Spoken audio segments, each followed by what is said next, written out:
Go ahead. All right, con.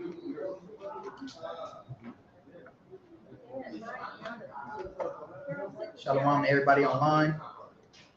Somebody in there? All right, family, let's go ahead and send up those prayers. Nadia, Wakayam means rise, face the east, because that is where our homeland is. And that's where the temple of the Most High is. So let's go ahead and send those prayers up. The Wadi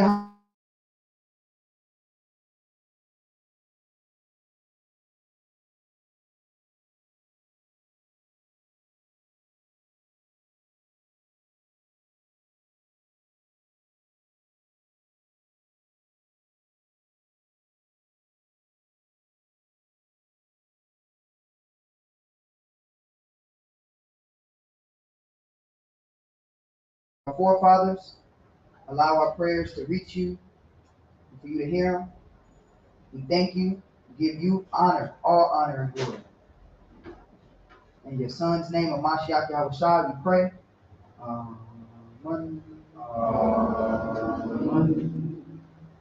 Abanawa, Shabbat Shemayim, Kodash, Aya Shemkaya Hawa, Malakuta Taba'a, Ratazayaka, Aya Aisha, Ba Ratazah Kawa, Aya Vashemayim, Nathananawa, Nakam Zah Yawam, Wasalak Nawa, Kawawak Nawa, Hasalak Nawa, Kawawak Nawa, Wala'a, Tabayan Nawa, Manasaiwan, Abo, Hawashai Nawa, Man, Ra, Kaya, Baka, Amalakwa, Wala'ala, Rata, Para, Aya Lamia. Wadi Howard, Wadi Hawashah. Now for the translation. Our Father who art in heaven, hallowed be thy name, thy kingdom come. Thy will be done in earth as it is in heaven. Give us this day our daily bread, and forgive us our debts as we forgive our debtors. And lead us not into temptation, but deliver us from evil. For thine is the kingdom, and the power, and the glory, forever. Amen. All praise, may be seated. Shalom to everybody online, the beautiful brothers and sisters online. Shalom to everybody that's in class, beautiful brothers and sisters in class, the visitors we have. Welcome. We hope that you guys. I'm gonna move this. I'm gonna see y'all. I can't really. Yeah, that one's cool. I hope everybody enjoys the class today. So we've been going on over the law for a couple of weeks now. We did the moral law. We did the sacrificial law. What else we do? That was only two, huh? The moral. Oh yeah, and then I did a class on the introduction to the laws. Everybody learning something? Everybody learning about the law? The law is very important. Okay, the law is everything. So a lot of times, what people don't understand when they read the Bible, right? When I say people, I'm talking about Christians. They read the Bible with a kind of like a seared conscience or a seared mind. They don't really understand the teachings of Christ. They don't really understand that Christ taught and was all about the law, right? So I want to go into it deeply so we can get a good understanding on why the laws are perfect, why we should follow them, and how they connect with the teachings of Christ. So you can't start reading the book from the end of the book. You understand? Not saying that you have to read the Bible from the front to the end, but you do have to have a strong understanding of the law to broaden your understanding of Christ's teachings. Once I really got into the law, Christ's teachings just stood out even more to me. I understood a lot of the parables he used. Why did he use certain parables that he did use? He was pulling from the law. Paul's writings, I'm telling you, they're not hard to understand if you know the law. A lot of brothers in the truth and out the truth, they struggle with Paul. But Paul never taught anything contrary to the law at all. Paul teaches the law in all of his teachings, right? Matter of fact, Paul teaches the point of the law, which is love. And we're going to see that, right? You know, when Christ said everything is fulfilled in love, right? Well, you're going to see that connected here today. So today, we're going to go through the civil law, right? Everybody say civil law. Civil law. Right. Everybody in here civilized? Christianity tell you ain't got to keep the law. So I guess that's why they are like they are out there, huh? Uncivilized. Understand? So today we're going to go over the civil law. But for you guys that don't know, I like to break the law up into like 5 categories, right? You have the civil law, which we're going to go over today. You have the dietary law, which we're going to go over later. It's your diet. We have the moral law, which is dealing with certain moral things of codes of ethic, you know, dealing with things against immorality like sexual sin and things like that. You understand? You have the ceremonial laws. Did I say sacrificial? And then you have sacrificial law, okay? So we're just going over the laws and we're going to see the wisdom that the Most High has. The first thing I want to do is I want to read a definition of civil, okay? So this is a definition of civil.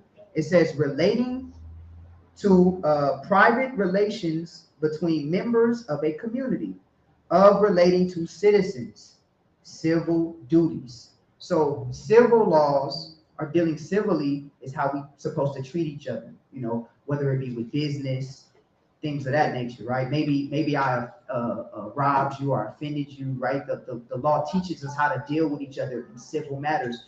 Maybe there's a dispute. Maybe we have a dispute, right? The Bible teaches us how to handle these things, right? And we're going to see. The Bible is a powerful book because when you really understand that it's not a religious book, it's not a book of religion. It's literally a book that teaches you and shows you how to build community. That's literally what the law is.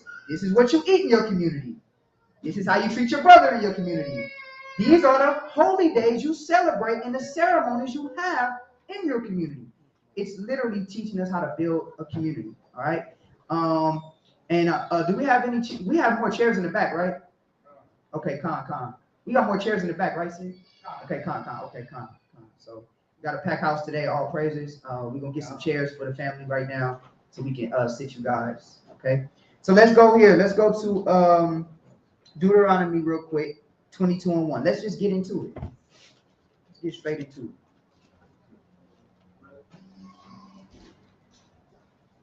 Deuteronomy 22:1.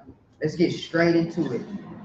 And today, my goal today is to get you guys to see that keeping the law is love. Okay? They tell you keeping the law is hate. You keep the law, you don't really, we don't got to do that. We got to love. All right? But how do you love? Understand? People love differently. Somebody can say, you know how boys grow up and they like a girl, so they hit her. Like, I like you, so I hit you. But who wants to be hit? Nobody, right? So what does that mean? Love is it can't just be like everybody has their own understanding of what love is. Somebody can say, hey, I love you, so I gotta sacrifice you to a God and kill you. You know, you see people go out their mind. They say, I killed him because I was getting a demon out of him because I love him. Right? So when a Christian tells you something ambiguous like love, well, how do we love? Like, show me in the Bible how we love, right? And that's what we're going to do today. So let's get Deuteronomy 22:1. Read that out. We're going to read 1 through 4. The book of Deuteronomy, chapter 22, verse 1. Thou shalt not see thy brother's ox or his sheep go astray. So let's say your brother got an ox and your brother got a sheep. You guys know how much did we say them ox cost now? Yeah, 2,000 to 5,000. That's a lot of money, right? Sheep, they about what, 600? Yeah, 600 for a 1-year-old. For a 1-year-old, it's like 600. So let's say my brother Lyle, he has an ox, and I see his ox just walking down the road, and I know it's his. I'm like, that's Lyle's ox. Tell me, hey, ain't that Lyle's ox right there? Right? That's what the law say. Read. Deuteronomy chapter 22, verse 1. Thou shalt not see thy brother's ox or his sheep go astray, and hide thyself from them. And that ain't my problem. Ain't that live ox? Yeah, that is live ox. That ain't my problem. That's his problem. He should have locked the pen. You don't think we should go help him get his ox? That ain't my problem. You know how black people are. That ain't my problem. We see somebody crossing the street, an older woman or older man crossing the street. We honk at him instead of get out and helping him across. Ain't my problem, right? So the Bible says, I'm gonna show y'all love in the Bible. I'm gonna show y'all how to love. The Bible says, If you see your brother's ox or his sheep go astray, it says you shouldn't hide yourself. Right? What does it say? Read. Thou shalt in any case bring them again unto thy brother. You're supposed to get the ox and bring them to your brother. Now, what's wrong with that law? What's wrong with that law? Why do Christians don't want to do that? Read out. Like, what's wrong with that? Really? Like, this is the simplicity. When you talk to a Christian, this is what you got to do. You got to make it simple. Just bring this out and ask him what's wrong with that. Well, nothing's wrong with that. So why we can't keep it? If I see something that belongs to my brother and he's not around, should I not return it to him? It's impossible to keep. Is that impossible to keep? We couldn't keep the law. So you can't keep it. Well, I hate to be among you as a family member or a church member or whatever. Y'all gonna see all my possessions gone and just not care. You understand? Scripture says if you see that, you're supposed to return it. Watch this, read. Verse 2. And if thy brother be not nigh unto thee. Let's say Lob, he goes out of town. So now he's not close to me. Right? He's not nigh to me. What did it say? Read. Or if thou know him not, then thou shalt bring it into thine own house. Or if I don't know him. Let's say I might not know who ox it is. It says you should bring it to your own house. Read. And it shall be with thee until thy brother seek after it. And you got to take care of it, nourish it, feed it until either my brother comes back from vacation. Lob, you was gone for 2 months, man. I have to take care of your ox. You know how much work that is? It's a lot of work. Y'all used to dogs, huh? Easy. Just give a dog a bowl of food and take them out every now and then. How take care of an ox? You know how big an ox is? Strong. That's a strong animal. And what if you were scared of ox too? Like, I'm scared of ox. You still got it. The law says you got to go get it. You got to swallow that pride. Go get that ox. And then you got to take care of them until your brother either come looking for it. Like, you see them pictures, missing dog, missing ox. Oh, I got the ox right here, bro. Here it is. I've been taking care of it. As a matter of fact, I've been feeding it and all that, right? Or, like I said, if your brother's out of town, what you do? You wait till you come back and you return it to him, right? Read. Verse 2. And if thy brother be not nigh to thee, or if thou know him not, then thou shalt bring it unto thine own house, and it shall be with thee until thy brother seek after it, and thou shalt restore it to him again. Now, don't be acting like, oh, dang, this ox low-key is strong, and I got it big. I low-key should just keep it. You know how we are. I might as well keep it and just, I ain't seen the ox. You got the ox in the back in the stables. I ain't seen the ox, right? That says, nah, you got to restore it back to your brother. And not restore it and say, hey, you know I need a cut of that, right? No, you say that. So you just simply restore it to your brother. Watch this, read. Verse 3. In like manner shalt thou do with his ass, and so shalt thou do with his raiment, and with all lost thing of thy brothers. You see, if I see Lob, Lob is pretty fly, right? He learned it from me, right? He got a jean jacket I like. He leave it at the school. I'm like, shit, I always wanted this jean jacket. I'm gonna just keep it. Lob been looking for the jean jacket the whole week. I got it. I just wear it when I go out without him. I says if you see his raiment, his clothes, shoes, we got the same size shoe, but it's put a little bigger than mine. Little brother always surpassed the big brother, I guess. I gotta return them shoes. I can't keep the shoes from you. Anything, whatever it is that belongs to my brother, I have to do what? Restore it back unto him. Watch this, read. With all lost thing of thy brothers, which ye have lost, and thou hast found, shalt thou do likewise. Thou mayest not hide thyself. Read. Thou shalt not see thy brother's ox or his thou shalt not see thy brother's ass or his ox fall down by the way. Down. It says fall down by the way. That's where, look, where did we see this? What parable? Christ. What did he say? If your brother's ox fall in the ditch, right? Are you not going to help him? That's a part of the law. I'm not supposed to see Kalab struggling to get the ox out. I'm like, Look at him. He got him. Man, it's going to take him all day to get that out. You know how black people are. Like, let me get this on camera. Look at him try to get that ox out the ditch. This is going to go on World Star. It's going to get so many views. Nah, it says if you see it fall in the ditch, read.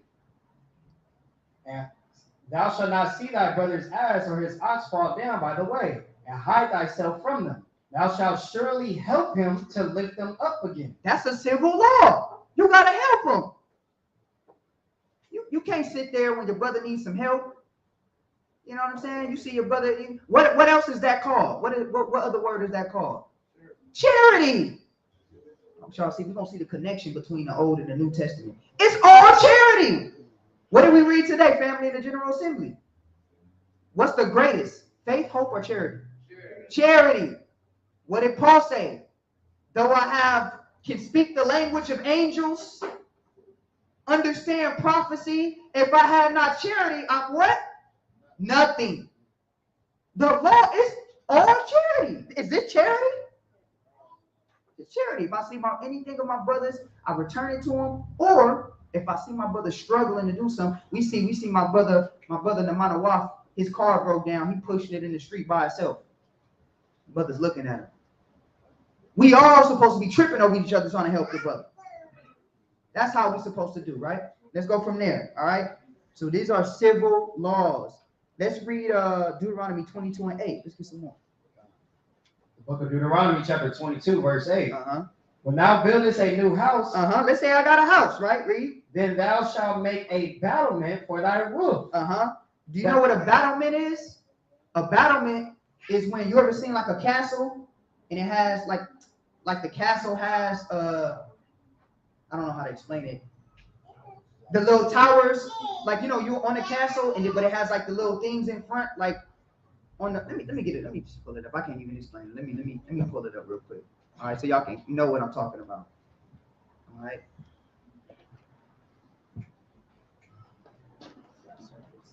Yeah, so this is a battle right here. Oh, roof protection? Yeah, roof protection, basically. I'm gonna show y'all so y'all can see it. Family, you can get on your phone and look along if you want to see it. But this is a battlement right here. This little area right here, right? These little high parts of like the roof right here. This is a battlement. Okay, so and the reason why Israel had these was because if you know anything about Israelite what is it? I'm gonna butcher this word. Architecture. Yeah, thank you. If you know anything about Israelite architecture and how we built our homes, we always built our homes how? Flat surfaces. All right. Israel built their homes with flat surfaces. Okay. So y'all ever seen them homes over there in what's the Black Beverly Hills? Baldwin Hills? They got the flat roofs. That's how Israel built. That's how we built our homes. All right. Our homes have flat roofs. That's why we used to pitch our tents on the top of our roof. Wow. Right? That's what we would do. Matter of fact, let's get that real quick. Let me show y'all. This is how we built our homes. Go to real quick. Go to 1 Samuel 9 and 26. 1 Samuel 9 and 26 and Joshua 2 and 6. Just showing you guys how we built. So we didn't build our homes with like, you know how Esau has like the little pointy roofs? We didn't build our homes like that. We always had flat roofs. Right? That's how we built our homes. You got that read. Yeah, 1 Samuel 9 and 26. The book of 1 Samuel, chapter 9, verse 26. And they arose early, and it came to pass about the spring of the day that Samuel called Saul to the top of the house, saying, So he went to the top of the house. Where was they going? On the roof.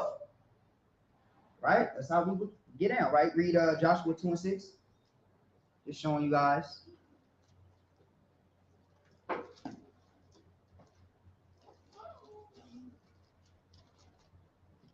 Book of Joshua, chapter 2, verse 6. But she had brought them up to the roof of the house. You see that? The roof of the house. So that's where we would dwell at. We would hang on the top of the roof. All that. Is that it from that? Con. So now let's go back to why the Most High got this law in place, right? So everybody see the battlement? Everybody see? So the battlement will be like this little extra part sticking up right here that you'll see like on a castle. It's just it's like roof, like Iram said, it's roof protection, right? Because what is it supposed to do? Protect you from what? Falling off. So what did the Most High say? Read that. The book of Deuteronomy, chapter 22, verse 8. When thou buildest a new house, then thou shalt make a battlement for thy roof, that thou bring not blood upon thine house, if any man fall from thence. You see that? So if you hanging, you protect your. So the Most High, like, this is a commandment. When you build a house, it has to be built like this. It's not, I don't really like those little battlement things. Most High said it has to have that on the roof. For what? Protection for who? Your brother. That's love, huh? God. That's love. I gotta even construct my house built off the love for my neighbor. That's all. That's what he said. So we had to make these little battlements. That's a civil law because it's dealing with civilly with your brother. What is this? Remember, we just read the definition. A civil law is relations between a community, right? So that's how our houses. So every house in Israel, mic check. Okay. Every house in Israel had these battlements. All right. So everybody see that? Okay, calm. So let's go from there. Go to, so we're gonna, it's a lot of laws, so I'm trying to get through it as fast as I can and as engaging as I can for you guys, so we can finish the lesson. Get Deuteronomy 22 and 13. The book of Deuteronomy, chapter 22, verse 13. If any man take a wife and go in unto her. So now, civil laws. It says, if any man go into a wife, right? Read. And go in unto her. And go in unto her, read. And hate her. You know how it is, brothers. I'm gonna be a little frank, but I'm gonna try to not be that frank. You know how you see that woman and you all in love with her and you finally get her, finally lay down with her, and you don't like her like that no more? No. Ain't none of that in Israel. You know that? You know how brothers lay down with her and be like, I didn't like you like that. Nah. But see, the Bible's a real book. The Bible is a book with real issues. Like the more you read it, the more you'll find out that it's the realest book you ever gonna read. It don't sugarcoat nothing. Most High said, if a man take a wife, a woman, and he lay in with her, and he hate her, now he don't want to be with her no more. Read. And give occasions of speech against her. So now he's trying to figure out a way to get. I gotta find a way to not be with this woman now, right? Read. And bring up an evil name upon her. And he bring up an evil name. What is that evil name? Read. And say, I took this woman, and when I came to her, I found her not a maid. Because what's the only way you can like supposed to put away a woman? For fornication, right? So now you're gonna lie on this woman, and you're gonna say, this woman really wasn't a maid. Her father lied to me. See, that's not simple. I think that's my key. You see that? Israel is not civil, y'all. See that, man? Making my alarm go off, ruining the class. See, in Israel, we're going to drive by slow. We're not going to, do I don't know why people do that. They're not civil. Right? Like animals. Okay? I love them, though. So, Most High said, you go into her, right? You lay with her, you hate her, now you bring an evil speech against her, right? You say she's not a maid, meaning she's not a virgin, right? When you found her or lay with her, read verse 15. Verse 15. Then shall the father of the damsel and her mother take and bring forth the tokens of the damsel's virginity into the elders of the city in the gate. What is that? What is the tokens of her virginity? The blood on the sheet. That's the hymen, right? A lot of y'all know this is how detailed the Most High is. I know that's a blood covenant. When a man first enter into a woman and that hymen breaks, that's a blood covenant between you and that woman. So the token of her virginity, right, will be the blood on the sheets. So you can know no one went into her. She was a virgin. She was pure, right? Now let's see what happens after this. Read. Verse 16. And the damsel's father shall say unto the elders, Uh-huh. I gave my daughter unto this man to wife, and he hated her. I didn't gave this man my daughter, and he hate her. Right? Read. And lo, he hath given occasions of speech against her, Read. saying, I found not thy daughter a maid. Read. And yet these are the tokens of my daughter's virginity. Read. And they shall spread the cloth before the elders of the city. Read. And the elders of that city shall take that. What they gonna do? The elders gonna do what? Read. And the elders of that city shall take that man and chastise him. You know how they gonna chastise him? They gonna whoop him. He gonna get beat up. See, the Most High don't be playing. You know why? Because who knows our people better than the Most High? The Most High know that. Our people don't respond to nothing unless hands put on. That's a fact. Am I lying? Hey, our people who went to school in LA, I did. The bully gonna bully you until you slap him. For real, right? How many of y'all got Israelite kids in here? Tell your kids something over and over and over. They don't listen until you pop them in the head. Now they listen. Most High know Israel, so it's the same thing. So now, guess what? A brother bring an evil, but why is that so serious to put hands on him to teach him a lesson? Because she could have died for that. She could have been put to death for that occasion of evil. Because does the Lord play that? No. So now you gave an evil speech against her. We gotta put some hands on you. You understand? This is so now. Guess what? Brother gonna think twice about just marrying somebody. You know what? I'm gonna make sure I really like her, because if I don't, I ain't gonna be able to get rid of her. And if I bring up an evil occasion of her, I'm gonna get beat up. So let me just do right. Right? Watch this. Read. Verse 19. And they shall immerse him in 100 shekels of silver. And he gotta pay money. We gotta pay. Read. And give them unto the father of the damsel. The daddy. You gotta pay the daddy. You see how the Bible focuses and gives so much respect to the father, but the world don't. You see that? The world don't give a damn about no father. See how the Bible does, though. The Bible loves the father. It's all about the father in terms of like things like this. That's the problem with our people today. They're not civil. They don't even understand how the father is supposed to deal with his daughter civilly. This is a, I mean, I gotta be honest, y'all. This is a business transaction. Marriage is a business transaction. Not only is it a business transaction, but it's a covenant between families. This is a serious thing. So can you imagine if every father had that understanding? It'd be hard to get them daughters. And those women are going to be raised to know that. You know what I'm saying? The dowry. Y'all know about the dowry, right? Oh yeah, we're going to get to that. Yeah. You want to marry my daughter? That'll be $6,000. And that's why they say prized possession. My bad. That's why they say your most prized possession. You know what I mean? Because it was valuable at one point in time. You know what I mean? Back in Israel. Nah, it's real. Yeah. A man pays $6,000 for your daughter. He love her, don't he? God. That's an incentive that you're going to treat my child right. I'm not saying you got to pay that. I'm just being ambiguous with a number. It's really $6,000 for mine, though. No, I'm playing. Probably two. I'll give you two. Give me 2 racks, right? No, I'm playing with y'all. But it's serious though. This is what Israel did, because now a man paid money. Oh yeah, he gonna love you. How do you know or have an incentive that you're gonna treat me right? And guess what? If a man is able to afford that type of money to spend, guess what else he can do? He can provide for your daughter, right? He can provide for your child. You think I want to give my daughter to a man working at McDonald's? I see your heart, young fella. But nah, kid. Get it together. Go get a trade. Be a construction worker. Do that. You understand? And who does that protect? Not it just doesn't help the father. It protects the daughter.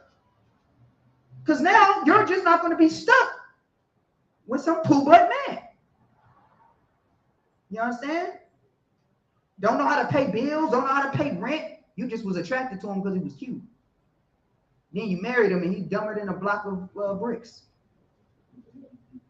You understand? But this is how this protects you. You understand? So what's wrong with this law? I think a man should get beat up if he brings an evil name against the daughter of Zion. I think that. Because they're precious, especially if she could have lost her life. And it keeps a man from doing that. It keeps serenity in our communities. Right? Watch this, read. Verse 19, and they shall immerse him in 100 shekels of silver, and give them unto the father of the damsel, because he hath brought up an evil name upon a virgin of Israel. Read. And she shall be his wife.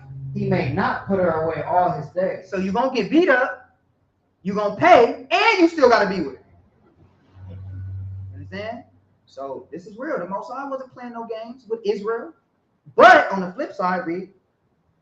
But if this thing be true, and the tokens of virginity be not found for the damsel, then they shall bring out the damsel to the door of her father's house. Now, if it be true, I got to take the damsel, read. And the men of her city shall stone her with stones as She she got died. a stone, get stoned with stone. Now somebody could be like, oh my gosh, that's so harsh. Think about it like this. You know how America got a death penalty? Yeah, America got a death penalty, right? Put you to death for certain acts, right?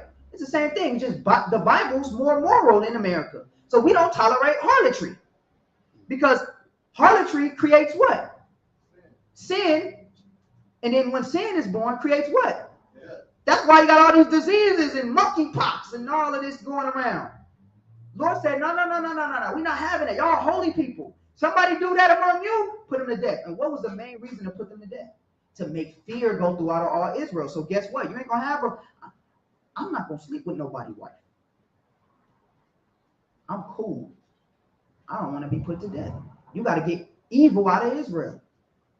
Now, we understand now with Christ, of course, we get a second chance to repent. And we understand now we can't put nobody to death in that matter. Because somebody, you know, might get a scoffer. Well, what? So y'all going to kill somebody today? Nah. Okay. Paul gives you the understanding of that. Paul said, look, if it happens now, you just kick them out of the congregation and have no fellowship with them. And that's it. Anybody that's in here doing any act like that, you out of here. We're not about to get prayer hands for you and none of that. You lay with a man's wife, you out of here. You deal with God on your own on that, right? That's how we do it. Because it keeps what? Order, respect, right? Justice, right? Now don't get it twisted. When Christ come back that second time, he'll repay you then. Understand? But as of now, you know, that's what we would do. But back in the city when we was in our land, if anybody got found out doing anything like that, you was put to death. And why? Because if I sleep with my brother's wife, what does that say about me and how I feel about my brother? I hate him. The commandments is all about love. Literally, if I love my brother, I'm not going to do that. You understand? Was that all that love? Read. Verse 21, then they shall bring out the damsel to the door of her father's house, and the men of her city shall stone her with stones as she died, because she hath wrought folly in Israel, to play the Lord in her father's house. So shalt thou put evil away from among you. See that? It says you should put evil away from among you. Remember, we are high class people. Understand? You gotta train your mind to get the filthiness of America out. What's wrong with a woman having a whole face? That's what they tell your daughters. You know, every woman has a whole face. No, they don't. No, you do not. Every woman have a whole face. No. This is not hot girl summer. Right? This is Zion summer.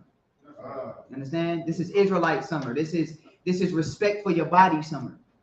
You don't have to, sisters, don't believe that lie from the pit of hell that y'all gotta, if you don't go out there and sleep with as many men as you can, then you missing out. You put high mileage on yourself, like Lob said. Understand? For real. And I'm not gonna get too explicit, but then you get nasty. Sharing juices and all that, that's nasty. The Most High God says we're a holy people. You want to say something? Oh. You know what I'm saying? So let's go from there. Everybody get that? Let's get Exodus 22 and 16.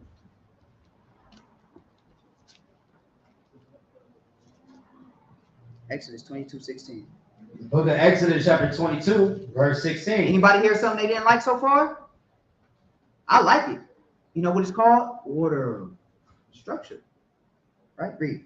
Verse 16. And if a man entice a maid that is not betrothed. Now let's say a man entice a maid. You know, he's spitting that good game. You know, he just, suave, I'm picking on Lob today, kind of like him. He kind of suave. He's smooth, pretty boy. Got the hair long, you know what I'm saying? All that. He's talking. Got big eyes, the eyelashes is long, all that. He look in your eyes and get you, women be mesmerized. Like a viper, how a viper mesmerize you? Yeah. So you got so you got a man like that. He enticing the maid. He gaming her up. You know what I'm saying? He talking, saying all those nice things. Right, read. Verse 16. And if a man entice a maid that is not betrothed and lie with her, he shall surely endow her to be his wife. Oh no, you gonna make her your wife. Ain't no one night stands in Israel. There's no, what Ray J say? I hit it first. What Ray J say? I hit, how that song go? I don't even know how that song goes, but you know that I hit it first, and then she bouncing around, and I'm one night standing, and you know the Chris Brown songs, we take you to the back, and you know what I'm saying? You know, take you one night, and then that's it. Yeah, Mr. Steal Your Girl for one night. I'm gonna make you a superstar for one night. Nah, ain't none of that in Israel. You lay down, you what? Y'all ever seen State Property? Get down or lay down. That's how it is, right? So a man enticed a man, it says he shall surely endow her to be his wife. But now look at the respect the Bible got for the father. What happens next? Read. Verse 17. If her father utterly refused to give her unto him, but the dad gonna be mad. Man, you didn't defile my daughter. Right? Watch, read. He shall pay money according to the dowry of virgins. He gotta pay that money. You gotta pay me. You're gonna pay me for what you did. Read.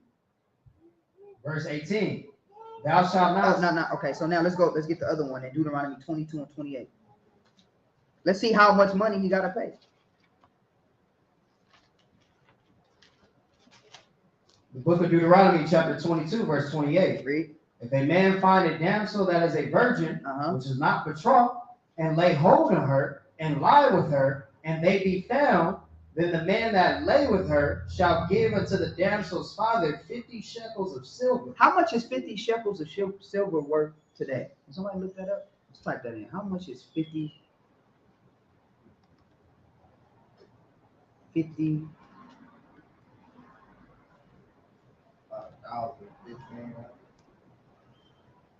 of silver? 1,015? You said? Let's see. Is it? Can somebody look it up for me? I'm trying to find it. I ain't even found it. You looked it up, Kalab? Oh wait, I didn't put how much. Let's see if I can get in today's time. Much is, let's see. Dang, why are you not telling me how much it is? Let's see. Dang, it's not telling me how much it is today, man. If somebody can find that, I want to see how much that's worth today. 31 cents. 31 cents? Yeah. 10 shekels to dollars. 31. Oh, 50 silver. Do you put silver? Oh, that's a weight. It's kilo currency. Yes. Oh, okay. Oh, well, we probably won't be able to find out then. But just 50 shekels of silver. Who got 50 shekels of silver? Put it like that. You got to just find out. I guess it's different because our money standard, but it's worth a lot of value at that time. Okay. I don't know how much it is exactly in today's time. I'll probably have to get that for y'all, but y'all get the point, right? Okay, y'all get the point. Okay. It's kind of like you would have to weigh it, Makalak. Yeah, it says 11.4 grams. I got it. So it'd be 20 times 20. 20 times 20? Yeah. 400. 400. In today's time, somebody said 350, 345. But that was the price for it back then. No, I did it today. Yeah. Yes, Today, I did it by the ounces. So it wouldn't be 400. asking for 50 shekels. It'll be asking for way more shekels. Oh yeah, well, of course, understanding what the money and the value of everything back that time, it would be different. I get it. Yeah, I get it. She will have to pay. Put it like that. You're gonna pay. All right. Dang, I love the online audience. They get me. So let's go back there real quick. Let's read. Book of Deuteronomy, chapter 22, verse 28. If a man find a damsel that is a virgin, which is not betrothed, and lay hold on her, and lie with her, and they be found, then the man that lay with her shall give unto the damsel's father 50 shekels of silver, and she shall be his wife, because he hath humbled her. He may not put her away all his days. You see that? He cannot put her away all his days. All right. Read verse 23. Go up. Verse 23. A damsel that is a virgin be betrothed unto an husband. But let's say a damsel is a virgin, but she's promised to another man. Right? Read. And a man find her in the city and lie with her. But a man find her and lie with her. Read. Then ye shall bring them both out unto the gate of that city, and ye shall stone them with stones that they die. Read. The damsel, because she cried not, being in the city, and the man, because he hath humbled his neighbor's wife. Read. So thou shalt put away evil from among you. So that's like if, even though we didn't lay, but you're promised and everything is good, and we got the instrument of covenants written in agreements, you would still be my wife. We just haven't laid to solidify it yet. So if a brother goes in and think I'm Mr. Steal Your Girl and I'm gonna take her from you, nope, you got to get put to death, right? These are civil laws. These were the civil laws in Israel. Now it's crazy because in today's time we might be thinking like, dang, that's a little over the top, because that's how wicked we are today. We are so wicked. We are so wicked that we don't even understand these concepts of why do, like, y'all remember the TikToker that killed his girl, cheating on her? Yeah. Why you think all that's happening? Because when you lay with another man's wife, you might as well take that man's life. Lay with another man's wife? Are you kidding me? So the Most High is a just God. Yeah. Salakia, let me ask something, because I don't think y'all getting what the brother's saying. Like when you was promised to somebody during this time, you're preparing your whole life to be with that person. You know, now we say we just dating, right? Or we might say that's my fiance, or something like that. No, Yeah. in this time we were in this time when we were promising, we was getting everything in order in terms of finance, in terms of living, in terms of cattle, in terms of your bank and all these different things. And we're gonna essentially, as the brother went into earlier, we're gonna make this transaction where these two families are gonna merge together and become one unit, one entity. So if I'm a guy and I'm hating on the situation, and I come disrupt that, I just, like you said, destroyed the man's livelihood. This man was getting his finances in order. I mean, think of it like that right now. Let's say a young brother's about to get married to a sister. He's getting his credit in order. He's getting his, maybe he's getting prepared for a down payment on the house. And then, you know, let's say God forbid a brother come and disrupt that and lay with his wife to be. You just destroyed this man's livelihood. Everything he's been working and building towards her. You come and interrupt that. Once you kind of get it in that capacity, you be like, hey, man, this is serious. Because now we just say, nigga, why you hating, bro? I mean, she chose up, my nigga, what you mean? She was choosing me. Nah, brother. And this time it was very orderly. First of all, the fathers had this conversation, and they got all these things in order as the brother was wanting to. And then, like he was saying, it was a transaction, business transaction. I'm gonna take all of my resources and I'm gonna give it to your son. And we're gonna merge these families together so we become a conglomerate. Don't you dare come and interrupt that. Are you crazy? You gotta die. Somebody gotta die at that point, right?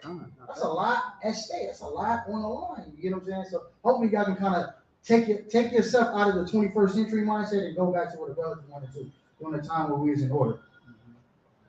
Yes, especially with marriage. Marriage, the Most High did not play no games with marriage. All right, so you know that was a serious thing. Somebody asked what betrothed means. It's like engaged, like you're engaged. All right, or like you're promised. All right, that's what it means. Okay, so if I tell my daughter you're betrothed to this man, meaning that you belong to this man, you guys are engaged, you guys are together. You know what I'm saying? And you guys will get married. All right. So that's what it means. All right. So and somebody Tuyah of Zion, she put it right here. It's a formal agreement to marry. Yeah. So engagement. All right. Everybody got that? So let's go from there. All right. We got a couple more. We got a lot more, but we're gonna get through it. Let's go to Deuteronomy 25. How do you deal with controversies or discrepancies with brothers? Right? Let's see what the Bible says. Deuteronomy 25 and 1. Book of Deuteronomy chapter 25, verse 1. If there be a controversy between men. Let's say me and the brother not getting along, right? Or let's say there was a business transaction or something that didn't go right. Let's say we got into business together. You know, and the brother scammed me and I lost all my money. All right? Something like that, read. And they come into judgment, that the judges may judge them. Then they shall justify the righteous and condemn the wicked. Read. And it shall be, if the wicked may be worthy to be beaten. Yeah. Let's say I tell Namanawaf a good brother. You trust me, Namanawaf? How much money you got in your bank account? Give me all your money in your bank account. I'm gonna flip it and make it triple for you. You just blind. You believe me? Yeah, this is my brother. I believe him. I lose all your money.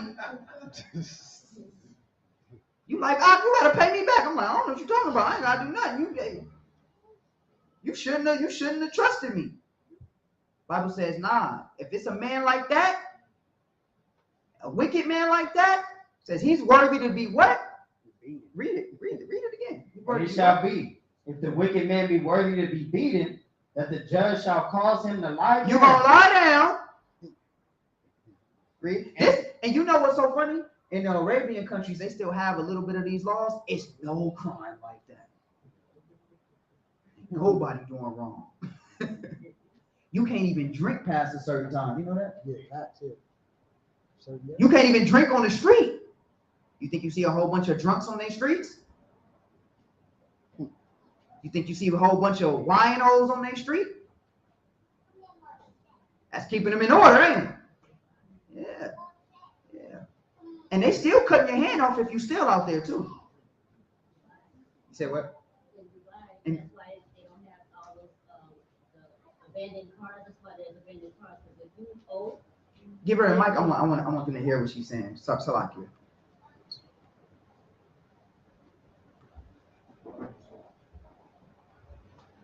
in Dubai, can you hear me? Yeah, we hear you. Okay, in Dubai, that's why they don't have.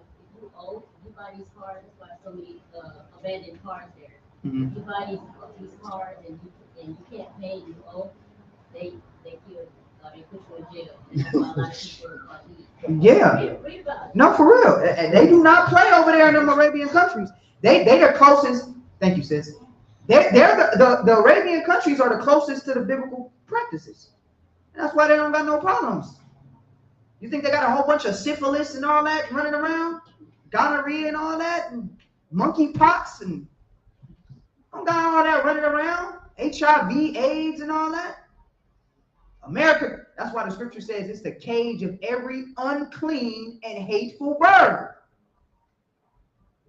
Look at our streets, nasty.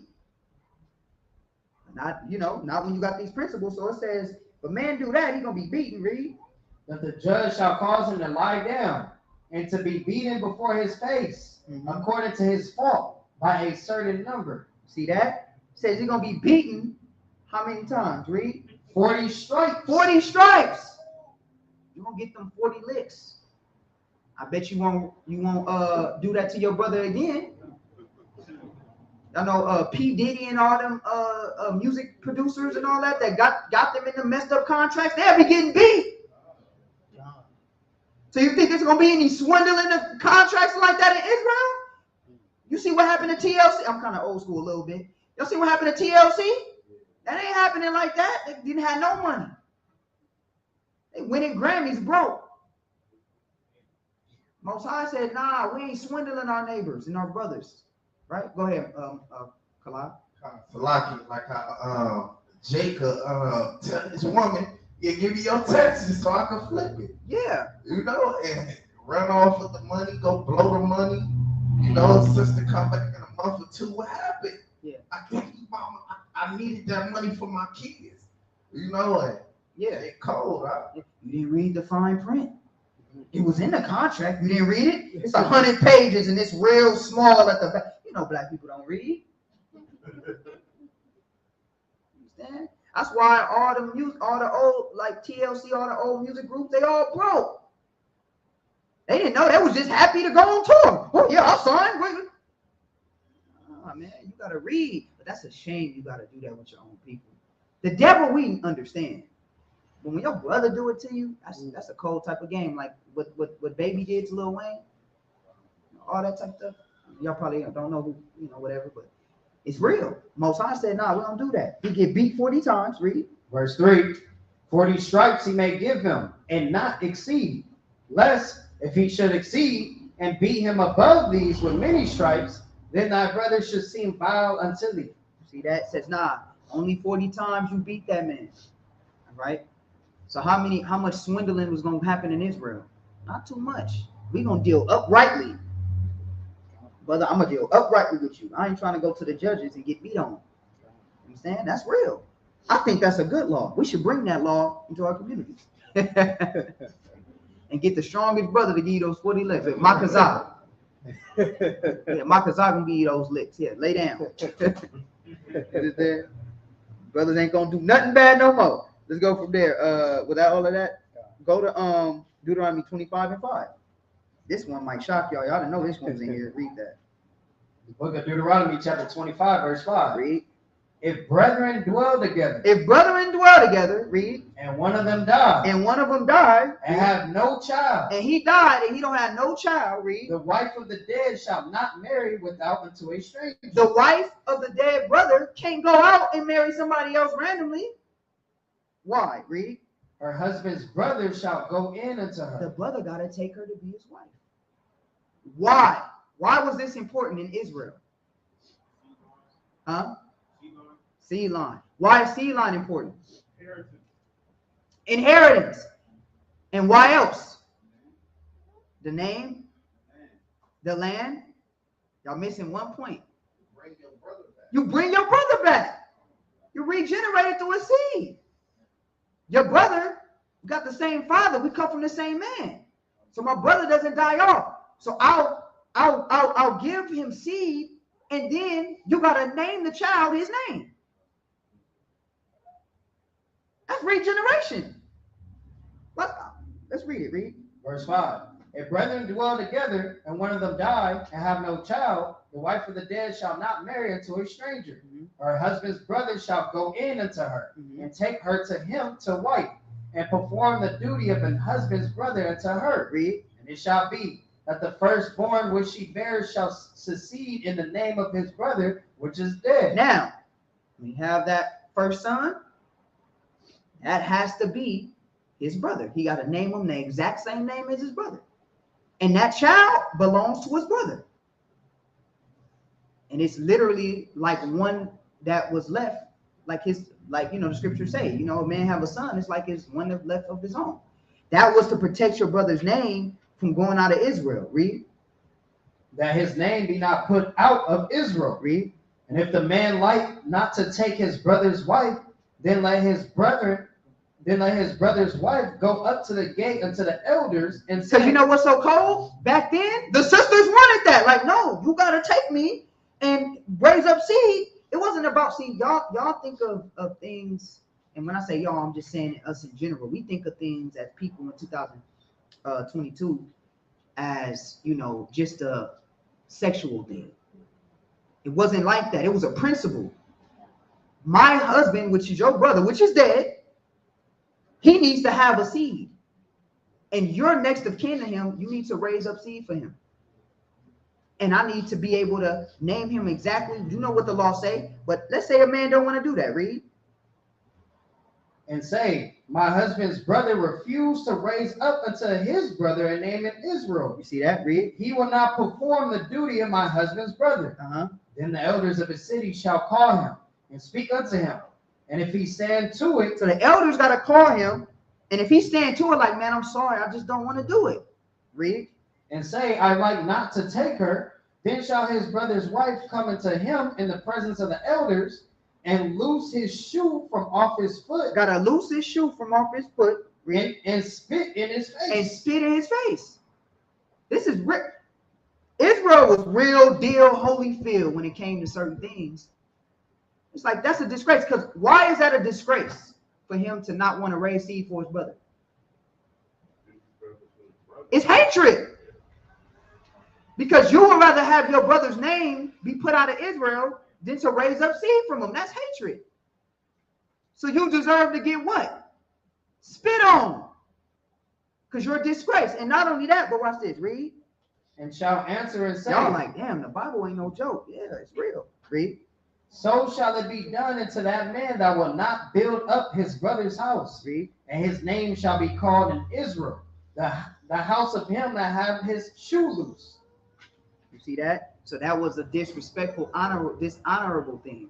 So that man's house will be considered dishonorable.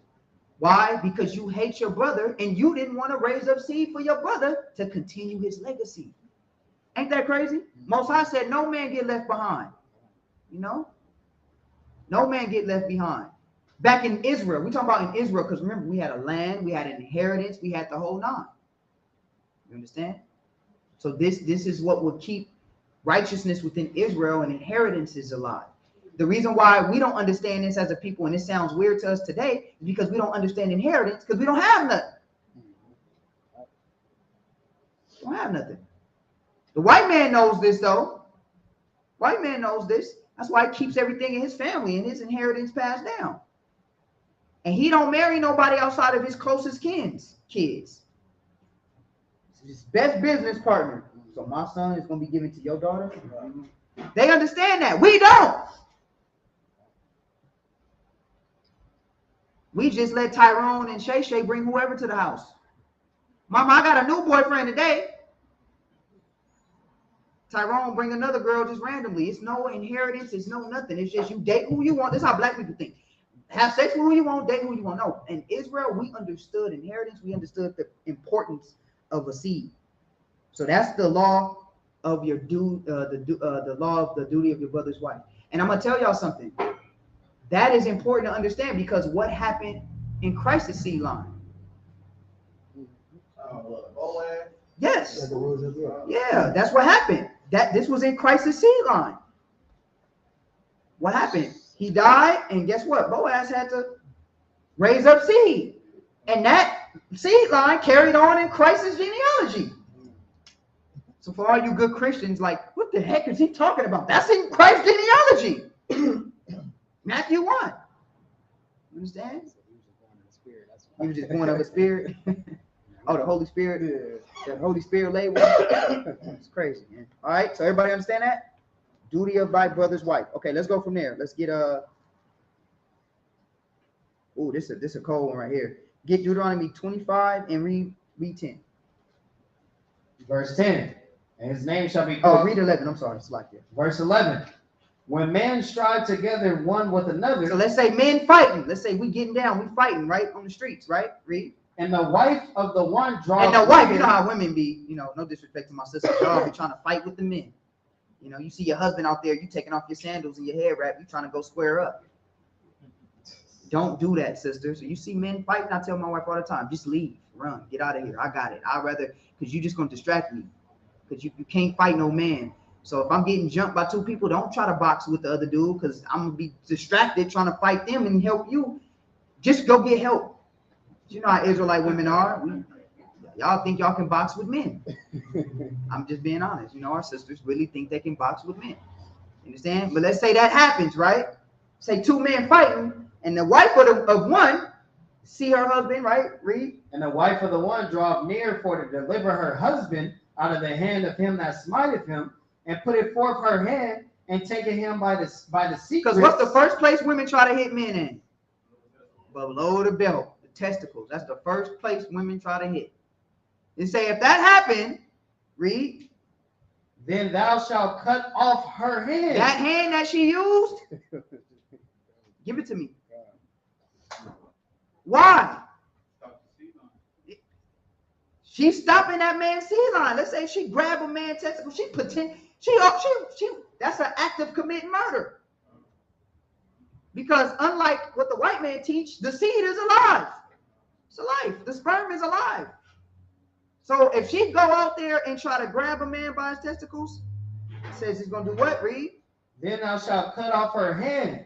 Thine eyes shall not pity her. And your eyes shall not pity her. How many of y'all love your hands? Especially sisters. A one hand sister.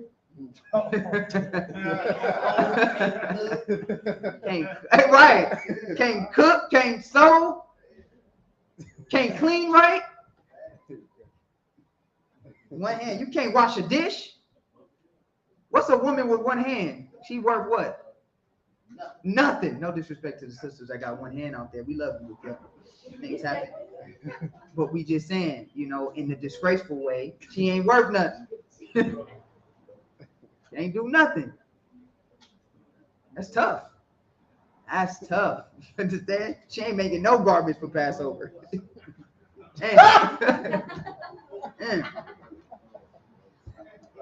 That's tough, man. That's tough. She probably was a cold seamstress too. Husband gonna be hot. I told you I have nothing getting it. Get your ass on the camel. Nah, I'm playing.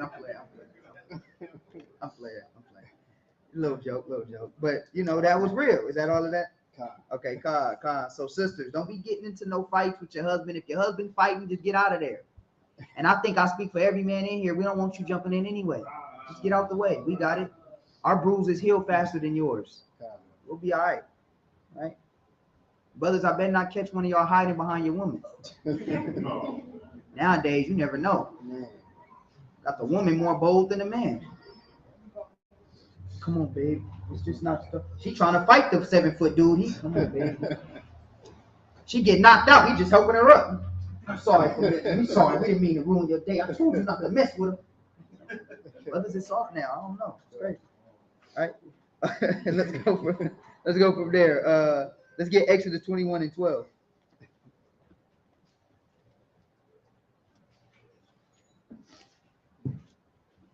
Read that where you got it. The book of Exodus, chapter 21, verse 12. He that smiteth a man so that he die shall be surely put to death. If you smite a man and you kill him, you got to get put to death. How much murder you think gonna be in the street? None. Because if we find you, but Esau has that same concept too. That's why when they send you to jail, they say you going to jail for what? Life. They took away your life. Esau do it too. Esau just was like, well, instead of kill you, right? Let's make some money off you first. Then we'll kill you. So you're gonna stay. What's the point of staying 50 years in jail then dying? You could have just killed me right there. No, they got to make that money first. You know, these prisons is big business. So Esau do the same thing. You kill somebody, you go to jail, they send you to jail, they give you, what's the reason to give you a triple life sentence? It's like count 1 of section A, B, 25 to life. Count 2, 25 to life. Count 3, 20. Why? Just say you're going to jail forever. Then they do this. This is the cold one. Count 4, 5 years with the chance of parole. What's the point of telling me that? I'm done already. And that's when they get to fainting, you know. But, you might as well just, that's what the Bible said. Just get rid of them, right? Smite a man, you go to death. Read. Verse 13. And if a man lie not in wait, but God deliver him into his hand, then I will appoint thee a place where he shall flee. You see that? But let's say a man lie not in wait, like he didn't try to kill him, but he did it on accident. Let's say he, you ran in the street and I accidentally hit you with my car, something like that. It was an accident. Bible says there's a place that is there to protect that man. Why do you think that man needs protection? Because the family. This is called the city of what? Refuge. Not the bootleg church, but real. The city of refuge. It's a place to protect you from the family that want to kill you. Right? Read. Verse 14. But if a man come presumptuously upon his neighbor to slay him with gall, thou shalt take him from mine altar, that he may die. You see that? Read. And he that smiteth his father or his mother shall be surely put to death. You can't hit your mom and dad. I would say you surely, because I'm gonna see if y'all paying attention in class when we went over the moral law. Why was that important to put a child to death that hits his mother and father? Why did I say it was important? Y'all don't remember? I'm gonna tell y'all. It's important because if you got a child that's not afraid to put their hands on their parents, what you think they're gonna do to society? They're gonna be a menace to society. So the Most High said, you put that evil person away from you. If they hitting mama and daddy, what you think they're gonna grow up? That's like, when you were a kid, the serial killers be killing birds and chickens and all that, and you be like, it's weird, and drawing sick, twisted images. Like, you gotta watch this, man. It's the same thing. The Most High, like, if somebody put their hands on their parents, what you think they're gonna do when they're fully grown? They're gonna be menaces to society. So we don't have that in the streets of Zion. We got that in the streets of LA, not the streets of Zion. You understand? So it says, look, if a child hits a parent should be put to death. Read. Verse 16. Uh-huh. And he that stealeth a man and selleth him, That's the one I like to bring out for Esau. Read. or if he be found in his hand, he shall surely be put to death. What we sold, are we found in this man's hand? What the Bible say? He got to be put to death. How the hell now? We just forgive him and just brothers. Christ still got to come repay some folks. They tell you Christ gonna come in a cloud. I love all the people. Come to me, little children. Yeah. Yes, white man, you killed and raped them and destroyed them, but I love you. Come in heaven. And you know what, Kalab? Your ass got to sit there and go to heaven with him. After he done wronged you, killed. Can you imagine all the slaves with the Most High right now? And they killed me, raped me, robbed me, and I got to sit up there. And that's why the Bible's a just book. Christianity, stop making the Bible not a just book. That's why what the souls say to Yahweh Shai, what they say? How long until we can get the people that did us wrong? He said, just a little time. You'll get your vengeance. Don't the Bible talk about vengeance? Christianity act like vengeance is not just. Bible says a man that sees gets vengeance on his enemies is great. That's a glorious day. That's righteousness. It's not wrong for you to want vengeance for what happened to you. Don't let them tell you that. That's why, what are we reading all in the civil law? Vengeance for wrongs that have been committed. You robbed me, I need my vengeance. Meaning there's certain things that you gotta do to pay restitution. The Bible's all about fairness. Watch this, read. So if a man steal a man, read that again. Verse 16. And he that stealeth a man and selleth him, or if he be found in his hand, he shall surely be put to death. Verse 17. And he that curseth his father or his mother shall surely be put to death. You cussing out your mom, your dad, cussing out kids, cussing out the parents, flinching at them and all that. And we don't tolerate that. Put that, that's a wicked seed. Put that thing out. Because the Most High God doesn't look at life the way you do. Most High God looks at what it's going to grow to become. That's why the Most High God is no respecter of it. 15-year-old boy slapping his mom, cussing her out. Oh, no, get that out of here. That is done. Most High don't look at it like you do. Understand? Watch this, read. And if men strive together, and one smite another with a stone or with his fist, and he die not, but keepeth his bed. All right, so if a man fight and he hit a man, but the man doesn't die, read. If he rise again and walk abroad upon his staff, then shall he that smote him be quiet. Only he shall pay for the loss of his time, and shall cause him to be thoroughly healed. So now, if I hit a man and let's say now the man got a disability, I got to cover the medical fees. Got to cover that. I hit a man and I hit him with my hand or a rock. So you know what that'll stop? That'll stop all them World Star videos of brothers beating up brothers and brothers get knocked out and they still hitting them on the ground. That's no love. That's evil, man. Israel would do each other grimy in a heartbeat. Right. Esau still got this law. Salaki. Right. You know, like people like Lil Baby or whatever name, the baby, the rapper. That's He right. got like 5-10 pending what do you call them? Lawsuits right now for doing this right here. You know what I mean? People are just like, go ahead and hit me so I can go ahead and sue you. So this happens right now, still to this day. And I think it's like attempted murder. If you knock a man out and you continue to beat on him, I think they can kind of charge you for attempted murder for that too, even in today's times. So that's the same thing. You got to pay for the medical fees and all of that. Read. Verse 20. And if a man smite his servant or his maid with a rod, and he die under his hand, he shall be surely punished. So you can't be doing your servants and your people that work for you wrong. Read. Notwithstanding, if he continue a day or two, he shall not be punished, for he is his money.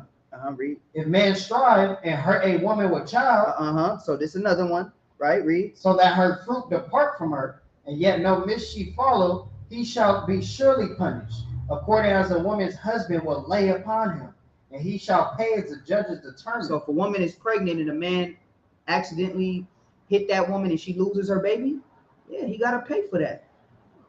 Because when a woman's pregnant, that's a what? A life. There is no, well, technically it's a fetus, it's a embryo that's not life. No, it's life.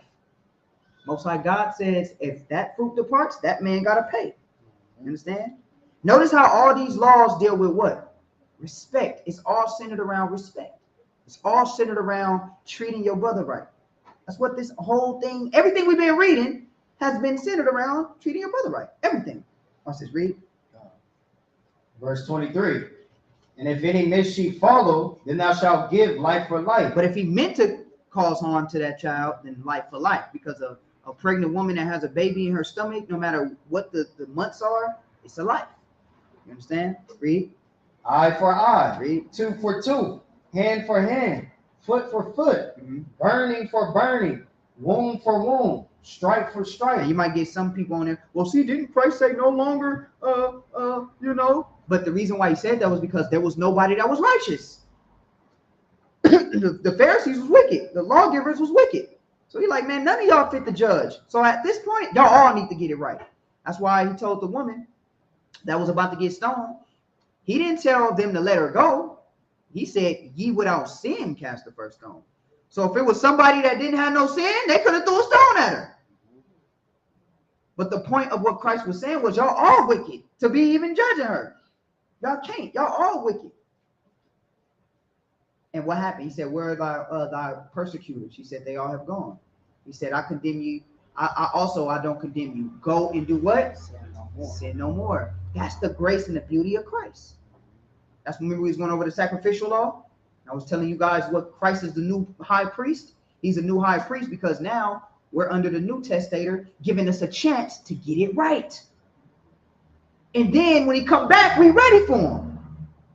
But you don't want to not get it right and he come back, because then you get that wrath. So all praise, give y'all a shine hand clap. That's what we're trying to do.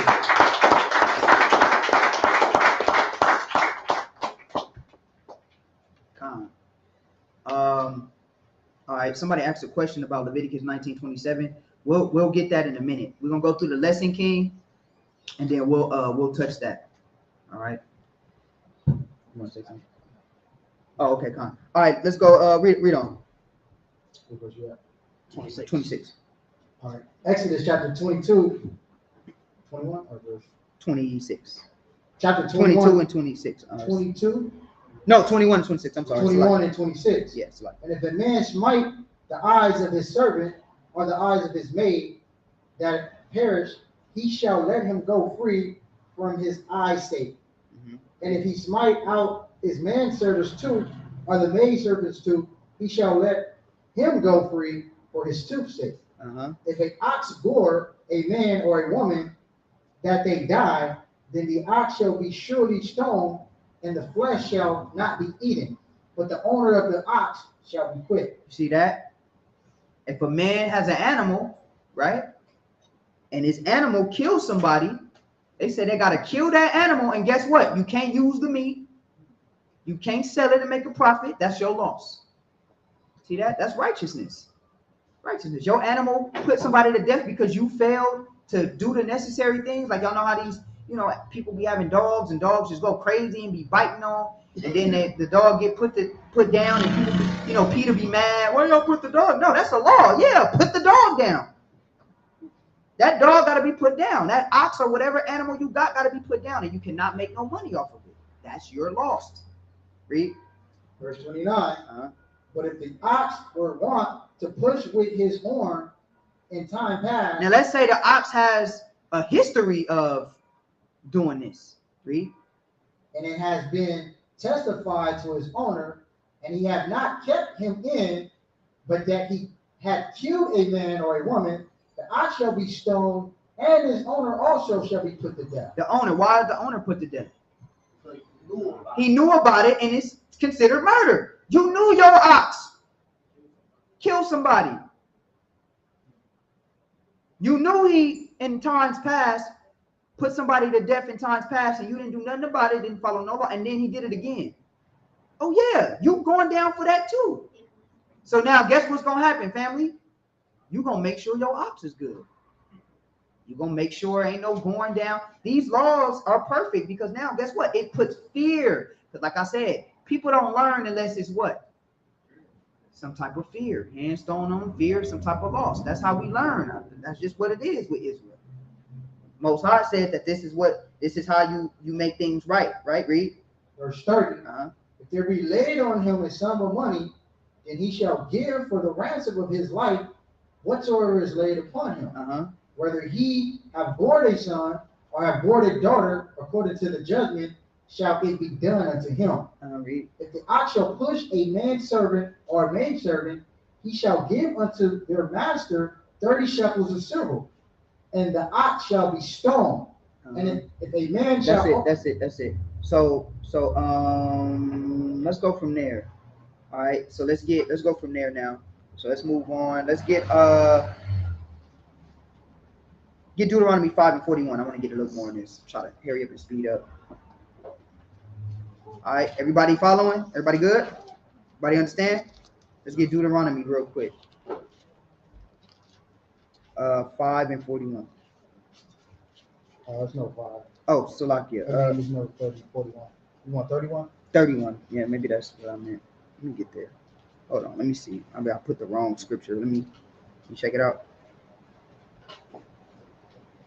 Let's get this. What I say? 5. Count.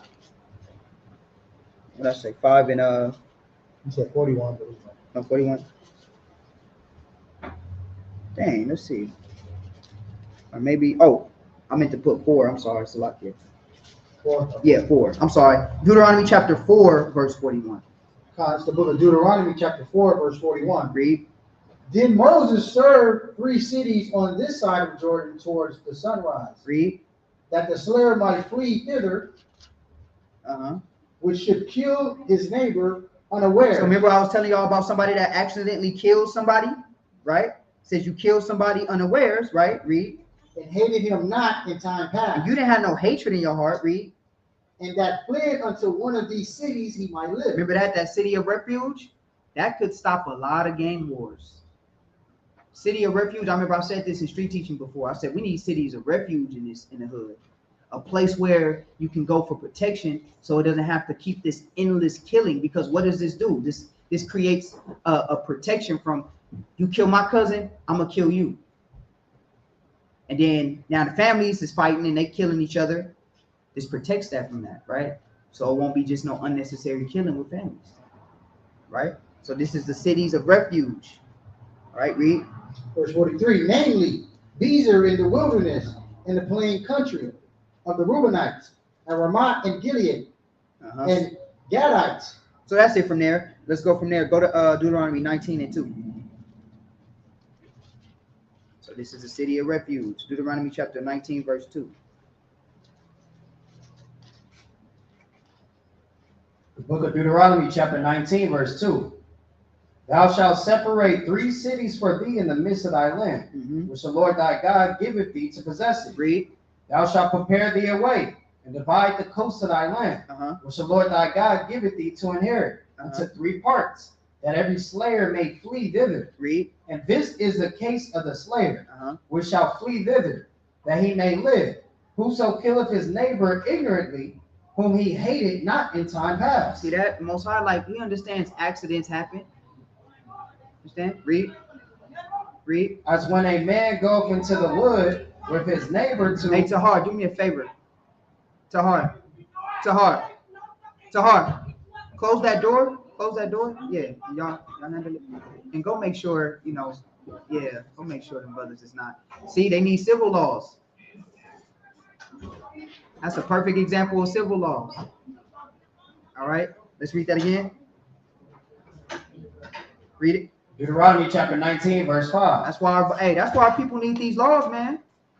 Go ahead. As when a man goeth into the wood with his neighbor to hew wood, and his hand fetcheth a stroke with the axe to cut down the tree, and the head slippeth from the helve, and lighteth upon his neighbor that he died, he shall flee into one of these cities and live. See that? So you got a city of refuge. Read.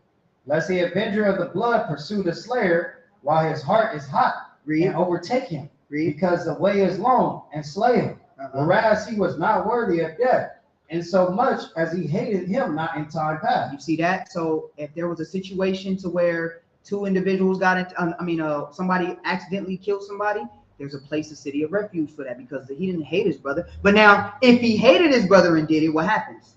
Life for life. All right. So that's that city of refuge. These are all civil laws. All right. These are all civil laws. It teaches how to be civilized. You understand? Let's go from there. Go to Exodus 22:1. Exodus chapter 22, verse 1. The book of Exodus, chapter 22, verse 1. Read. If a man shall steal an ox or a sheep and kill it or sell it, he shall restore 5 oxen for an ox. See that?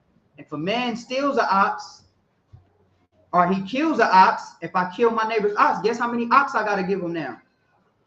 I got to give him 5. 5 what? What? Ox is how much, Lon? 5,000? $25,000 you got to pay. And 4 sheep. Huh? And 4 sheep. What? That's if the sheep. That's if the sheep. Now read that. And he shall restore 5 oxen for an ox, Read. and 4 sheep for a sheep. If it's a sheep, on the other hand, now I got to give you 4 sheep. See that? So who's really want to steal from your neighbor? I don't want to steal, because you know how much money I'm going to pay if I get found? Right? Read. Verse 2. Uh-huh. If a thief be found breaking up and be smitten that he died, there shall no blood be shed for him. So let's say a thief come in your house and it's nighttime and you shoot him and kill him. There's no blood shed for him. You shouldn't have been breaking into nobody's house. Judgment. Let's say I wake up, brothers, how many of y'all got families? I got family. How many of y'all do y'all nightly routine? Make sure the doors is locked and windows and all that. I do that. I wake up like 2 times a night and I just walk around, check on the girls, make sure that, and I find somebody in the house and I take a club and bang him on the head with it and he died. Shouldn't have been in the house. Understand? The Bible say, read. Verse 3. If the sun be risen upon him, there shall be blood shed for him, for he shall make full restitution if he have nothing. Then he shall be sold for his thief. But let's say he get away, but we end up finding out who it was. I can't kill him now. But he got to pay back whatever he took or what he did. He got to pay full restitution for that. You understand? Read. Verse 4. If the theft be certainly found in his hand alive, whether it be ox or ass or sheep, he shall restore double. You got to restore double, right? So if a theft, if whatever I steal is alive, let's say it didn't die. If it died, I owe you 5 oxen. Or if it's sheep, I owe you 4. But let's say you catch me like, man, that's my goat. Man, it's not your goat. Man, that's my goat. It got the brown patch on the back. That's my goat. You know what he got to do? He got to give you back your goat and then buy you 2 more goats. Got to repay double. So let's say if Makwalak find out I got something that belonged to him, I got to pay him double. Watch this. Read. Verse 5. Uh-huh. If a man shall cause a field or vineyard to be eaten, and shall put it in his beast, and shall feed in another man's field of the best of his own field, and of the best of his own vineyard, shall he make restitution. Let's say you got beast or whatever, and it's your brother's field, and you take the best from your brother's field and feed it to whatever that, you got to pay that back. Like, man, that was my best, and you gave it to your ox, and they ate up all my stuff in my field. You got to pay that back, right? Read. If fire break out, Because you know why it's all these laws dealing with ox and sheep, right? Because we were what? Shepherds. We're as a nation of shepherds. That's what we did, right? And that's what made us rich, by the way. You know who knows that? Esau. Y'all ever roll pie and I seen all them cows? That's money. See, we don't know that. We don't think sheep, cow, and oxen is money. Just think about the smell. Yeah, that's nasty. I ain't dealing with no sheep. Meanwhile, we broke with a Gucci belt.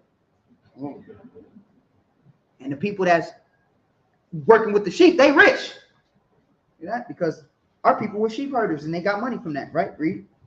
verse 6. Uh-huh. If fire break out and catch in thorns, so that the stacks of corn or the standing corn or the field be consumed therewith, he that kindleth the fire shall surely make restitution. If I start a fire, the fire go crazy and burn up your field or burn up your house, guess what I got to do? I gotta pay full restitution for that. Read. If a man shall deliver into his neighbor money or stuff to keep, and it be stolen out of the man's house, if the thief be found, let him pay double. If the thief be not found, then the master of the house shall be brought. Hey, to do me a judges. favor. Do me a favor, Gadar. Tell those brothers they can come back in and just close the door because it's no point to deal with that. It's no point to deal with that. Tell those brothers to I know Iram is probably dealing with it, but tell them they can come in because it ain't no point to deal with that. Read it again. Verse 7. If a man shall deliver unto his neighbor money or stuff to keep, and it be stolen out of the man's house, if the thief be found, let him pay double. So if the thief be found, he got to pay double. So if I'm a thief and I steal something, I got to pay double if you find out who did it. Read. If the thief be not found, then the master of the house shall be brought unto the judges. Read. To see whether he hath put his hand into his neighbor's good. Read. For all manner of trespass, whether it be for ox, for ass, for sheep, for raiment, or for any matter of lost thing, which another challengeth to be his, the cause of both parties shall come before the judges, and whom the judges shall condemn, he shall pay double unto his neighbor. So we got to make sure we have court, basically. We got to see who's going to be able to pay double, who's the reason for the cause of this loss, right? Read. If a man deliver into his neighbor an ass, or an ox, or a sheep, or any beast to keep, and it die, or be hurt, or driven away, no man seeing it. So let's say I leave something in your care, right? Let's say I leave something in your care, and you break it. Y'all ever let somebody borrow something and they broke it? Like, man, I'll let you borrow it. I don't know. Like, man, that was my good pair of headphones and you broke them. I'll let you use them, right? What the Bible say? Read. Then shall an oath of the Lord be between them both, that he have not put his hand into his neighbor's goods. And the owner of it shall accept thereof, and he shall not make it good. You see that? You got to make what's right or what you broke. Read. And if it be stolen from him, he shall make restitution unto the owner thereof. Read. If it be torn in pieces, then let him bring it for witness. Let somebody wear a shirt or something, they bring it back, it got holes in it, rips in it. Like, man, this was my good shirt, man. Lob, I let you wear my shirt, it got holes in it and all stains, right? You got to make restitution for that. Read. And he shall not make good that which was torn. And if a man borrow aught of his neighbor, and then be hurt, or die, the owner thereof being not with it, he shall surely make it good. But if the owner thereof be with it, he shall not make it good. So what does that mean, Israel? When you ask to borrow something, you're going to make sure you keep it up, right? Because that's respect for your brother. If a brother lets me borrow something, I'm going to treat it like it's mine. You know, because, you know, Israel, they don't take care of stuff that ain't theirs. Do y'all notice that everything in the Bible goes against the nigga mentality? Y'all notice that? All the whole nigga mentality, it just don't work with the Bible. That's why we got to stop being niggas. Excuse my language. I got to be honest. We got to be daughters and men of Zion. You understand what I'm saying? And get the mentality back. Watch this. Read. Verse 15. But if the owner thereof be with it, he shall not make it good. If it be in a higher thing, it came for his hire. Right. Okay. Let's stop from there. So let's go from there. We're getting into the good parts of the lesson now. I'm trying to move fast and get as many laws as I can. Let's go to now. This is a good one. Go to Exodus 22 and 21. This is the one that all Christians, you know, Christians don't know the law. They only know the law when they're trying to defend who? Esau. This, out of all the laws we read, they don't know one of them. They don't know not one of them. Wait, out of all the laws we don't have to keep, this the one you do have to keep, though. Watch this. Read this. Exodus. Book of Exodus, chapter 22, verse 21. Thou shalt neither vex a stranger. You cannot be mean to the stranger. You can't be mean to the stranger. You can't. You have to love them. Watch this. Read. Thou shalt neither vex a stranger, nor oppress him. Read. For ye were strangers in the land of See, you were a stranger in their land. But it's a reason for that. I agree with that law. Are we barbaric?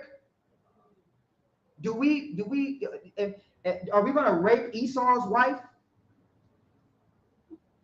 No. A Chinese man was in Israel, are we going to say, you're a Chinese man, I can have your wife? No. don't we still deal with the law according to them? Didn't Joseph still obey the law in Egypt when Potiphar's wife wanted to sleep with him? So absolutely, we don't oppress them in that form or fashion. No, we don't. But watch, I'm gonna show y'all something though. Right? Now, go from there. Now let's go to Deuteronomy 23:7. This is the main one they go to. They love this one. Deuteronomy chapter 23, verse 7. Read. Book of Deuteronomy chapter 23, verse 7. Uh-huh. Thou shalt not abhor an You Edomite. can't hate them. You know, they try to call themselves knowing the law. You can't abhor an Edomite. You can't hate them. What's this? Read. For he is thy brother. Uh-huh. Thou shalt not abhor an Egyptian, because thou was a stranger in his land. So now let's get some understanding, right? We did this before, but now we're going to civilly. How do we deal with the heathens in our land civilly? What do? There's laws on how to treat the heathen, right? First thing, we're not going to oppress them in terms of make them do anything wicked. We're not going to sleep with a heathen's wife or steal from a heathen. We're not going to steal from a heathen, right? Are we thieves? Israel a nation of thieves? No. So if a heathen got something, we would be like, it's mine, devil, it's my land. I mean, we don't do that. That's the heathens. Yeah. If a rich heathen stay in the land, are we going to be mad and try to burn down his house? No. That's what he do to us. Spray paint nigger on your house. We don't do stuff like that because we righteous. If a heathen got money in the land, he got money.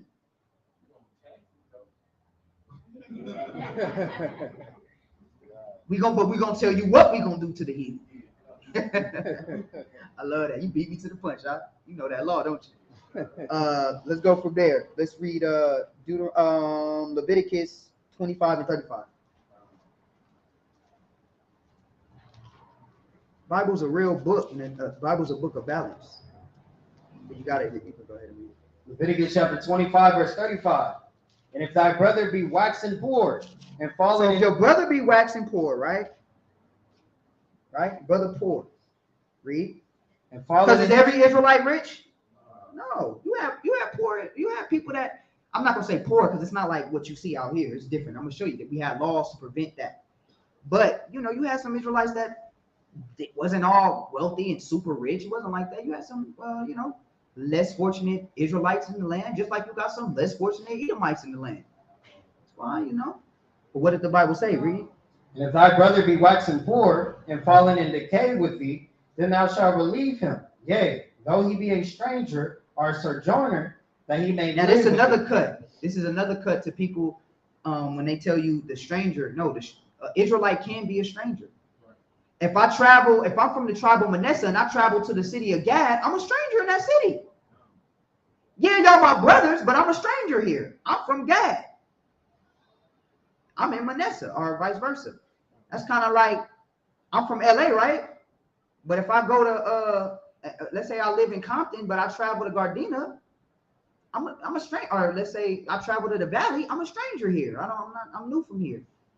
I don't know nobody. I'm a stranger. But these are still my brothers. So the Bible teaches us how to deal with our brothers in this manner. Watch this. Read.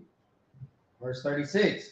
Take thou no usury of him. See, you can't charge usury. So just because I'm sojourning in another land, I can't charge you usury. You know what that means? I can't tax you. I can't tax my brother. I can't do that. That's charging usury. That's crazy. Y'all know how taxes work? You know how interest work? That interest is cold, boy. I was thinking about it the other day. I'm like, that's crazy. So I could buy a car. And I have to pay a certain amount, but depending on how high the interest is, it's not really going to the car. It's going to the people that loan me the money. So that means only I got to pay $500 a month for the car that I just bought, but only $200 is going to the car. If I'm lucky. Because that's actually good interest, huh? That's actually that's actually good. Only $100 is going to the car, and 400 going to them. That's usury. Said you can't do that to your brother. When your brother buys something, he just buy it. And notice how Esau know that.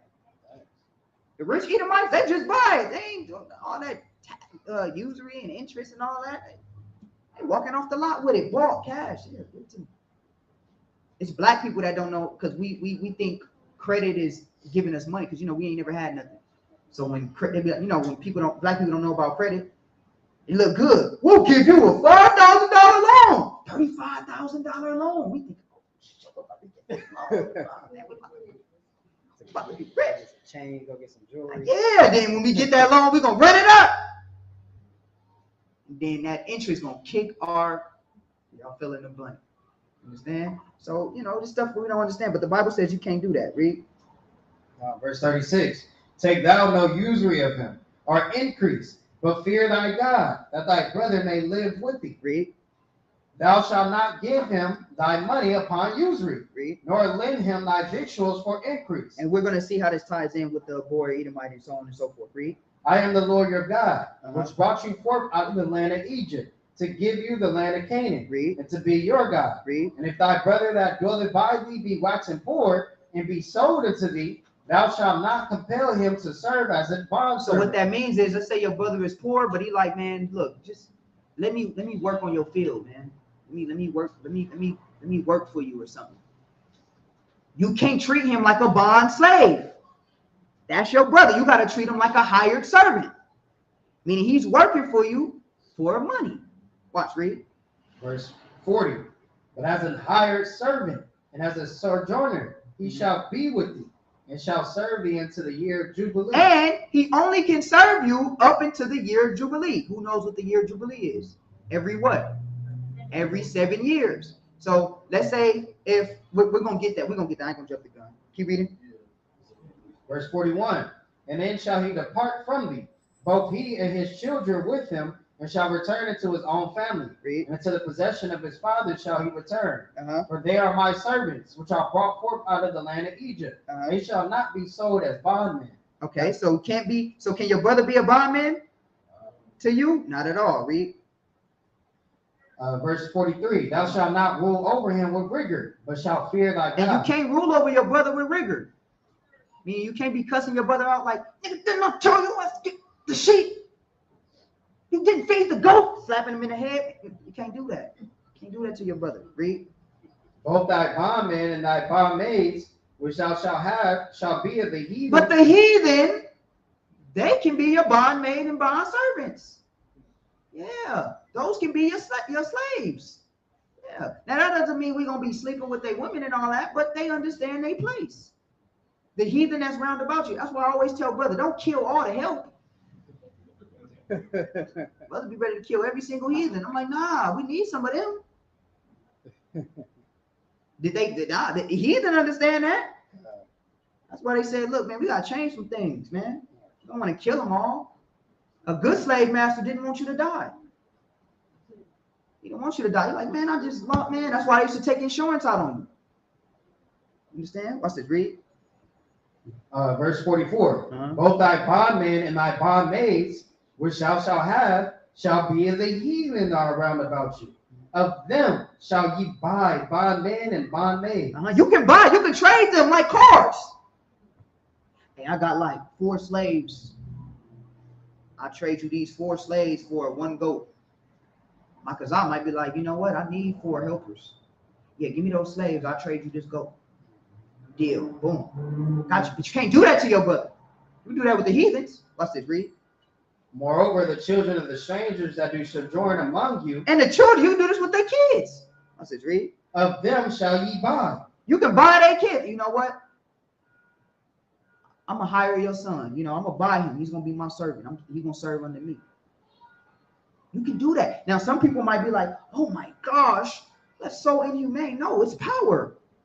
It's what we're doing.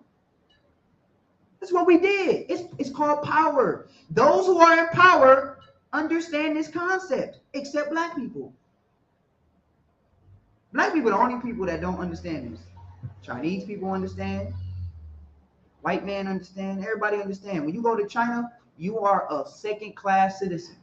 If your eyes are not chink, You are a second-class citizen. In America, you are a second-class citizen. You are not first class. When you are in an area full of prestigious white people, they look at you like, nigga, what are you doing here? You know them old white ladies that come up to you, smile and look at you? How you doing today? Why are you talking to me, lady? Are these all your kids? You know they do that? Y'all ever get that happen to y'all? These all your kids? Oh, you guys are staying over there? No? We can't. The white Edomites, they just look at you and try to intimidate you. They just look at you, scope you out, make you feel real uncomfortable, right? This is their world. Live it up. I don't even get offended no more about it. It's your world. Do what you got to do. Understand? Do what you got to do. But in our world, it's going to be the same. All right? And it's going to be our turn next. Read. Verse 45, moreover, the children of the strangers that do sojourn among you, of them shall ye buy, and of their families that are with you, which they begot in your land, and they shall be your possession. Read. And ye shall take them as an inheritance for your children. And they can be an inheritance for your kids. So I got some slaves. They got a family. I allow them to have family and reproduce, but all their generation of kids, you know what that's called? That's generational wealth. Why? That's free labor. Generationally. They clap it up. Yeah. What Israel be looking like? Man, look. It's happening to this day.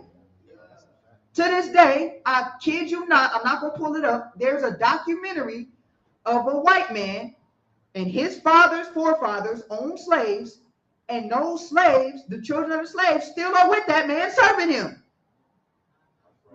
And they're happy. Tim just treats me good. We're like brothers. Now, you know, why you guys, Bob is like family to us. They still got the pictures of their family as slaves and his forefathers running them. On his wall, he still live in that same big house, and he still live in that same back house. They just upgrade. He has cable and Netflix, and he doesn't have to work for anybody. He lives and take care of my land and live. They still do this to this day, and it's more cases of that in the deep rural South. They don't got no problem with that. Why you mad when we tell you you're gonna be able to do that? It's the Stockholm syndrome, man. Burn me up. Watch this. Read. And ye shall take them as an inheritance for your children after you, to inherit them for a possession. They shall be your bondmen forever. Read. But over your brethren, the children of Israel, ye shall not rule one over another. I can't do that with the children of Israel. You understand? So yeah, Scripture says, "Do not abhor Edomite." Yeah, we don't abhor them. Meaning, we don't put them through no rigorous. We ain't tying a horse on one end and a horse on another end and beating the horses separately and pulling their bodies apart. We ain't doing that. We ain't tarring, feathering them and setting them on fire. We ain't doing that. But you will know you a second-class citizen. And yes, go out there and tend to my flock. Yes. Read. Verse 47. Uh-huh. And if a sojourner or a stranger wax rich by thee. Now, the Bible's a real book. Will there be cases of rich strangers, heathens in the land? Yes. Ain't gonna act like heathens gotta be all poor in the land. No, you might have some people. You might have a heathen that was prestige in whatever land. You know, people sojourn in different lands. Now, the difference is whatever land you go into, you gotta abide by those rules. Just like if I go to Arabia, guess what? Brothers, you know how we like to toast out and we be in the front chilling? We can't do that in Arabia, Lord. If we do that, we get locked up. You know who learned that the hard way? The Britney, the basketball player? Yeah, she in jail. Because when you go to that country, she rich, got money and all that. But in that country is their rules. So that's what it is. It's the same thing in Israel. You might have a rich Edomite, rich heathen or whatever in the land. Yeah, it happens. And watch this. I'm going to show y'all something. Read. And if a sojourner or a stranger wax rich by thee, and thy brother that dwelleth by him wax poor. But then you might have a brother that's poor. He don't have a lot.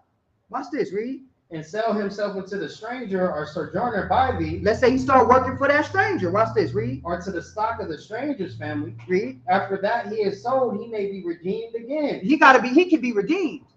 Let's say you got a Israelite man that don't have a lot, and he's working for a stranger, and he's under him. Nah, guess what Israel gonna do? Nah, gotta go. And you know what? That stranger can't say, nah, I don't want to sell him. No, I'm buying him from you. He's redeemed. That's why the scriptures say in Deuteronomy 28, and no man shall what? Buy you. Meaning no man shall what? Redeem you. Because that's in the law. Basically, the Most High was telling you, you're going to be sold to these strangers and nobody going to be able to save you. But in our land, guess what? If I was sold to if I was with a stranger and I was under him, Lob can say, oh, hell no. He's free. Nope. He's free. You know what that's called? Power, like Lob said. That's power. Right? Russ says, read. After that he is sold, he may be redeemed again. One of his brethren may redeem him. Either his uncle or his uncle's son may redeem him. Or any that is nigh of kin unto him of his family may redeem him. Or if he be able, he may redeem himself. Read. And he shall reckon with him that bought him from the year that he was sold to him until the year of Jubilee. That year of Jubilee. And guess what? I can't be under the heath, even if nobody redeems me, right?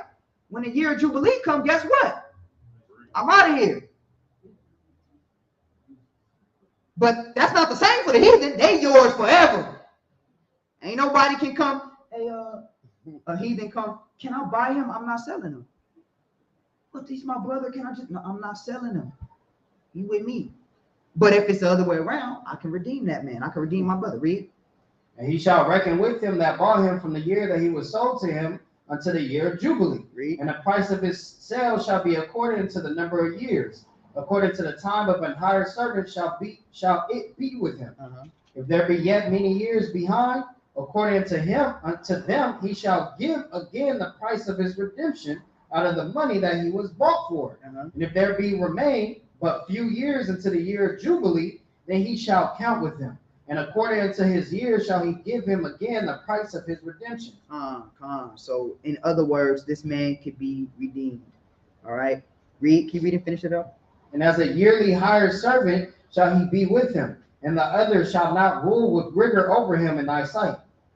See that? And guess what? The heathen still can't rule with rigor over him either. So he can't, the way we can treat them, you can't treat him like that.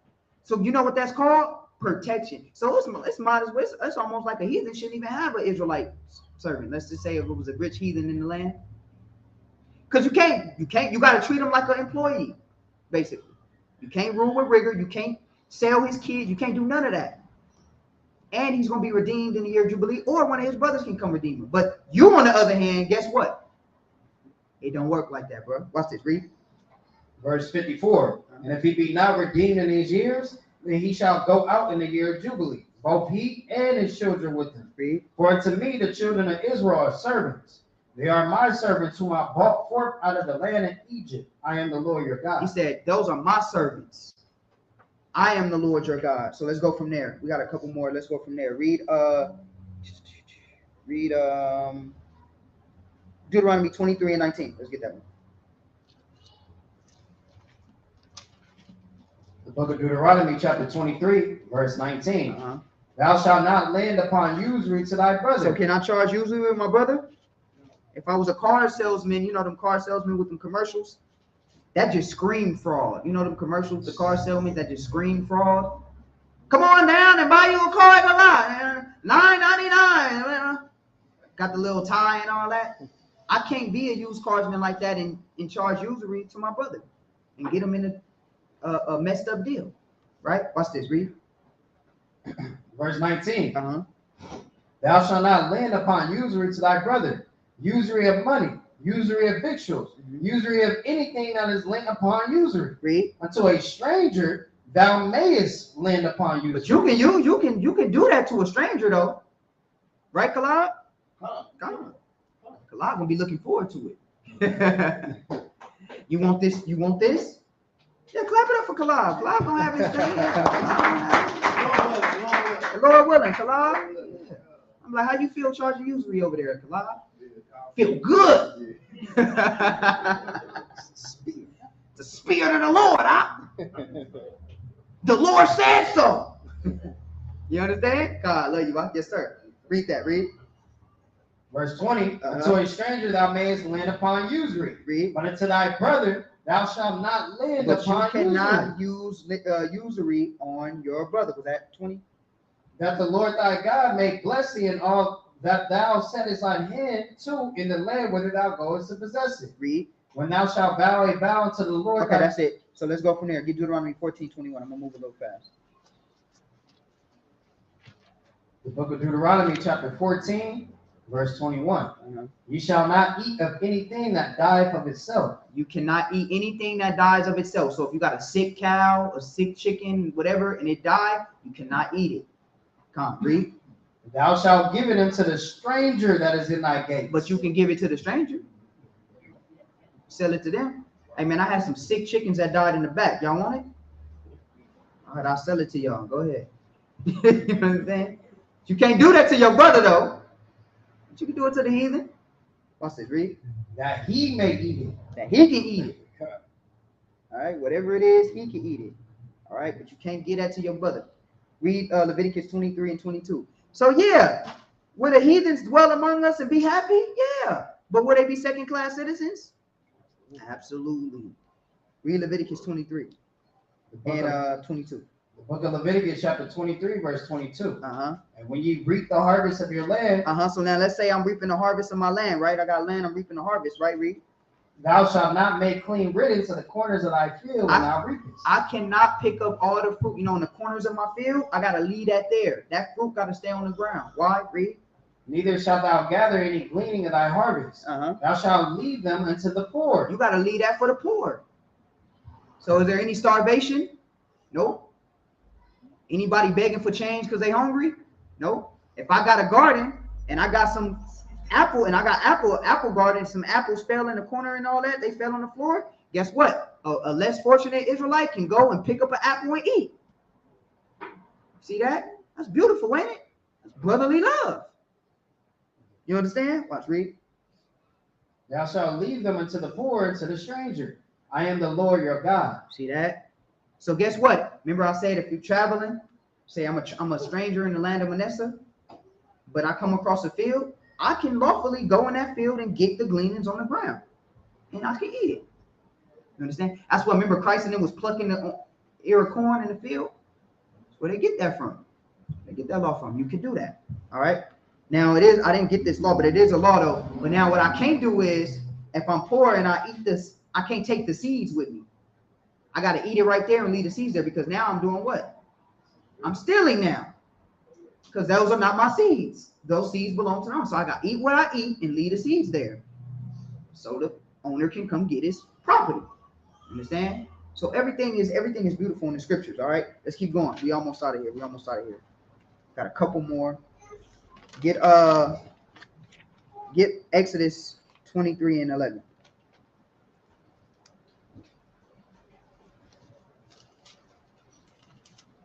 The book of Exodus, chapter 23, verse 11. Read. But the 7th year thou shalt let it. The what year? But the 7th year. Uh-huh. So remember I told y'all the year of Jubilee is what? Huh? You said what? It's read it again. Show y'all. But the 7th year, Uh-huh. thou shalt let it rest and lie still, Uh-huh. that the poor of thy people may eat, Uh-huh. and what they leave. So remember, there's a couple Jubilees. So every 7th year, you got to do what to the land? You got to let it rest. And you got to do what? Let the strangers and the people come eat from the land. So let's say if I got a land, I could tilt that land for 7 years. I got to stop for a whole year and let that land just grow, prosper. Understand? Go ahead, read it off, finish it off. But the 7th year thou shalt let it rest and lie still, Uh-huh. that the poor of thy people may eat. Uh-huh. And what they leave, the beasts of the field shall eat. In like manner thou shalt deal with thy vineyard. So this is every what, brothers? 7 years. Get Leviticus 25 and 1. The book of Leviticus, chapter 25, verse 1. Read. And the Lord spake unto Moses in Mount Sinai, saying, Uh-huh. Speaking to the children of Israel, and saying to them, Uh-huh. Ye come into the land which I give you, then shall the land keep a Sabbath unto the Lord. The land should, when's the land Sabbath? Read. 6 years thou shalt sow thy field, In 6 years thou shalt prune thy vineyard Uh-huh. and gather in the fruit thereof. So for 6 years you could do what? Vineyards, gathers, and then what, read? But in the 7th year shall be a Sabbath of rest unto the land, Uh-huh. a Sabbath for the Lord. Uh-huh. Thou shalt neither sow thy field nor prune thy vineyard. Uh-huh. So that is the year of Jubilee. Let's skip a little bit because this whole thing is dealing with Jubilee. Let's get read verse 6. Verse 6. Uh-huh. And the Sabbath of the land shall be meat for you, for thee, and for thy servant, and for thy maid, and for thy hired servant, and for thy stranger that sojourneth with Uh-huh. thee, and for thy cattle, Uh-huh. and for the beasts that are in thy land, Uh-huh. shall all the increase thereof be meat. So this is what brothers is talking about, right? Read verse 8. Verse 8. And thou shalt number 7 Sabbaths of years unto thee, 7 times 7 years. And the space of the 7 Sabbaths of years Uh-huh. shall be unto the 49 years. So this is the 50 that brothers was talking about, right? Remember, there's multiple jubilees. Leviticus 25 is dealing with all of the jubilees that are attributed to Israel. All right. So read. Verse 9. Then shalt thou cause the trumpet of the Jubilee to sound on the 10th day of the 7th month. Uh-huh. In the day of atonement shall you make the trumpet sound throughout all your land. Read. And you shall hallow the 50th year, and proclaim liberty throughout all the land unto all the inhabitants thereof. Mm-hmm. It shall be a jubilee unto you, and you shall return every man into his possession. Read. And you shall return every man into his family. So isn't this a beautiful law? Because now guess what? Debt is wiped away. The land get the rest. Jubilee is a beautiful, beautiful law because the land. Imagine if Esau let the land rest. Esau let the land rest. He just raping the land. He killing it. That's why we eating fake food. GMO, genetically modified foods. We in a famine right now. Y'all know that? I bought a box of fruit, and the freaking what is that? I can't even think of the name right now. What is that? The watermelon look crazy. I said, "This a watermelon?" Like, I'm gonna show you. I got it back there. I said, "This a what?" I couldn't even eat the fruit because the watermelon tricked me out. So I just didn't even want to eat none of the fruit that was in there. You eating fruit without seeds in it, right? This is a madman. He's raping the land. That's why the scripture says, even the land gonna rejoice when the Most High destroy this man. Said the trees is gonna rejoice because they get a break. The earth, like, I can't even get a break. Man, you see the ocean? Terrible. Oil spills. They testing nuclear bombs in the ocean, killing all those fish and stuff, radiate. Esau's a madman. That's why they like, man, give the land back to Israel. It's gonna thrive. So would there ever be famine in the land of Israel? No, never. You understand? And also, too, your brother get to be free from debt. The law of Jubilee is beautiful. Y'all see that? That's a civil law. Okay. So write down Leviticus 25, and you can read all the way down to verse 28, and it's dealing with the law of Jubilee. Okay, the different laws in Jubilee. All right. So let's go from there. Let's get go to Exodus 22 and 22. All right, we got 2 more. Book of Exodus chapter 22, verse 22. Read. You shall not afflict any widow or fatherless child. You see that? You know, a widow can't afflict her. Anybody that's a fatherless, don't have a father, the city was supposed to take care of them. Woman wasn't going to be on her own. You ain't going to have no woman by herself standing at the county building and going through all that struggle. Nah, the nation was going to take care. All the widows in the city was taken care of. A man died, you was good. Woman was good. The city was going to bound together and make sure you was good. You was all right, read. Verse 23. Uh-huh. If thou afflict them in any wise, and they cry at all unto me, I will surely hear their cry. Uh-huh. And my wrath shall wax hot, and I will kill you with the The sword. Lord said, man, if y'all afflict the widow, I'm going to deal with you. Because the Lord does what? He loves his people. He loves y'all. Sisters, he loves y'all too. He said, I'm going to deal with y'all if y'all mistreat the widows, right? And the fatherless, read. And my wrath shall wax hot, and I will kill you with the sword. And your wives shall be widows, and your children fatherless. He said, don't make me make y'all widows and fatherless. See? Ross says, read. If thou lend money to any of my people that is poor by thee, thou shalt not be to him as an usurer. You can't say, okay, I'm going to give you this 2,000, but you're going to have to pay me back 4,000. Can't do that. We read about that. This is just a couple of little civil laws. Read. Neither shalt thou lay upon him usury. Uh-huh. If thou at all take thy neighbor's raiment to pledge, thou shalt deliver it unto him by that the sun goeth down. He like, look, man, if you take something from your neighbor, you need to give it to him. Give it back to him. Make sure you return it back to him. Read. For this is his covering only. It is his raiment for his skin. Wherein shall he sleep? Read. And it shall come to pass when he cry unto me that I will hear, for I am gracious. Right. So you can't let nobody take something of yours, his raiment or clothes, and then you don't want to get it back. The Lord ain't dealing with that, right? This is all civil laws. Read. Thou shalt not revile the gods, nor curse the ruler of thy people. If the Most High puts a ruler, now you notice another scripture calling us gods, right? Y'all see the God there is a little g, right? Because who's the gods? It just means power. So if you got a ruler of the city, you can't disrespect the ruler of the city. You can't be like, I hate the governor of Manasseh. It ain't none of that. You got to respect the rulers, because whoever the Most High puts in power, that's who he put in power, Con. All right. So he said, you got to respect the rulers. Read.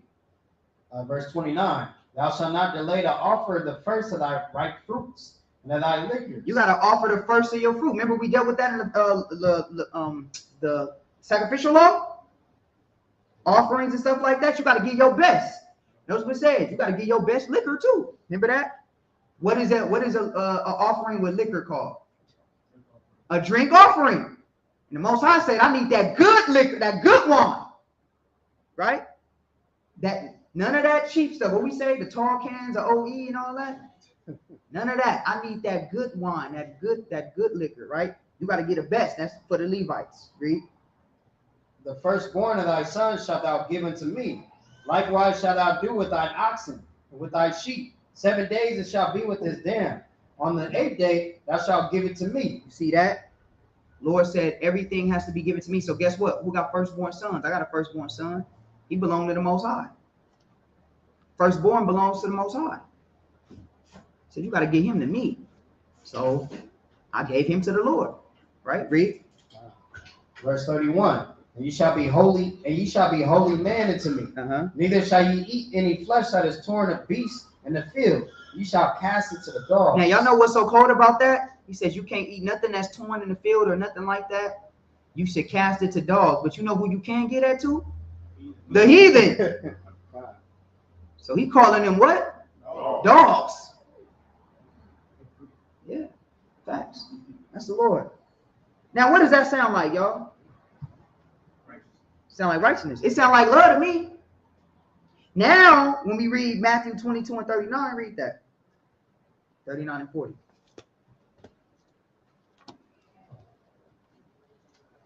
Book of Matthew, chapter 22, verse 39. Read.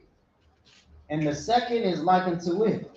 Thou shalt love thy neighbor as thyself. You should love your neighbor as yourself. Read. On these two commandments hang all the law and the prophets. If I love my neighbor, am I going to deal with him civilly?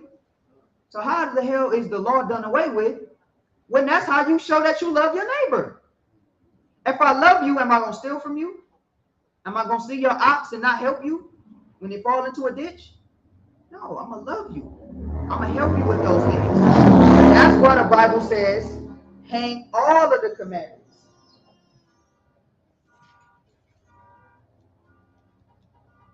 Oh, that's not mine. So that's why the Bible says, hang all of the commandments, right? Read it one more time. Verse 39. And the second is like unto it. Thou shalt love thy neighbor as thyself. On these two commandments hang all the law and the prophets. Right. So now, you're supposed to hang the commandments and the prophets on what word? Love. Because that's what love is.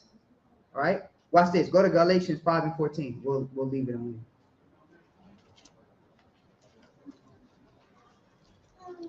Galatians 5, and we right on the money. 5 and 14. Book of Galatians, chapter 5. 14. Oh, sorry. Galatians chapter 5, verse 14. Read. For all the laws fulfilled in one word. All of the laws fulfilled in one word. So you know what the Christians do? They say all the laws fulfilled, meaning we don't got to do it no more. In one word, I just got to love you. So what does that mean? I just love you. So we don't got to keep the law no more. We're free from the law, brother, so I can steal from you. Now, brother, don't be stupid, brother.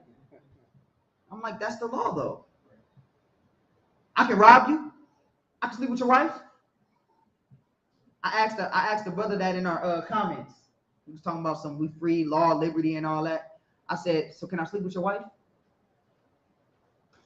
He ignored it and started talking about love is all we need. Answer the question, can I sleep with your wife, brother? The brother I was dealing with in the video, can I sleep with your wife, brother? That brother was confused as hell, wasn't he?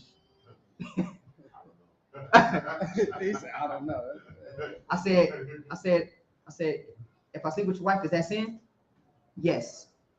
So if I sleep with your wife, I committed a transgression? Yes. Is that law still in effect? I don't know. That's like you're purposely being stupid. Like, you understand what I'm saying? Love fulfills the law because guess what? If I love you, I'm going to deal civilly with you. So all of the laws that we read, if I got a field and my brother don't have nothing to eat, he can come to my field and eat. That's love. If I see the Manawa struggling to get his ox out the ditch, I gotta go help him. That's love, right? This is all love. If my brother is in the hands of a heathen, I'm gonna go purchase him. Nah, get him out your hands. He's free. Get out of here. Yeah, nah, we ain't doing none of that. That's called what? Love. See that? That's what Christians don't understand. The Bible is love. The Old Testament is love. Now, the difference is if you get out of line, you get put to death. Now we got Christ. All praises for that, because all of us probably will be dead in here. But thank God we got Christ and we get a second chance. Don't mess it up. And in the book of Hebrews, Paul said, don't take this liberty for granted. Or some of you might fall through your liberty. Don't take it for granted. Don't think God gonna forgive me. Don't think that, because on that great day, it's gonna be some trouble. You don't want to be there in the days of trouble. So get it right. Let's learn the law. Let's deal with our brothers lawfully. Loud, if you break something, you owe me double. Nah, I'm playing with you. But the point is, it's love. It's respect. Deal with your brother as civil. You're not uncivilized. Let's finish reading it. We're going to read all the way to 25. Finish that up. Verse 14. For all the laws fulfilled in one word, even in this, thou shalt love thy neighbor as thyself. But if ye bite and devour one another, take heed that ye be not consumed one of another. Don't the law talk against us biting and devouring one another? Yes. So what was Paul talking about? The law. He was talking about the law the whole time. Watch, read. This I say then, walk in the spirit, and you shall not fulfill the lust of the flesh. See, that's the point. If you walk in the spirit, you ain't got to worry about getting put to death for nothing. That's what the brother didn't understand in that Romans 7. If you walk in the spirit, you ain't got to worry about the death of the law. The death of the law is you got to die if you break it. But now we in the spirit. So guess what? I love you, and I'm in the spirit. So I ain't got to worry about that. You understand? That was the whole point. That was the whole point. So did y'all learn something today? Come on. So we gotta make sure that we keep these laws. You know, does everybody understand that these laws are to show how we love each other? That's how you show. That's why when I ask a Christian, how do you show you love me? Like, how do you show that? According to the Bible. You can't go no other place but the law.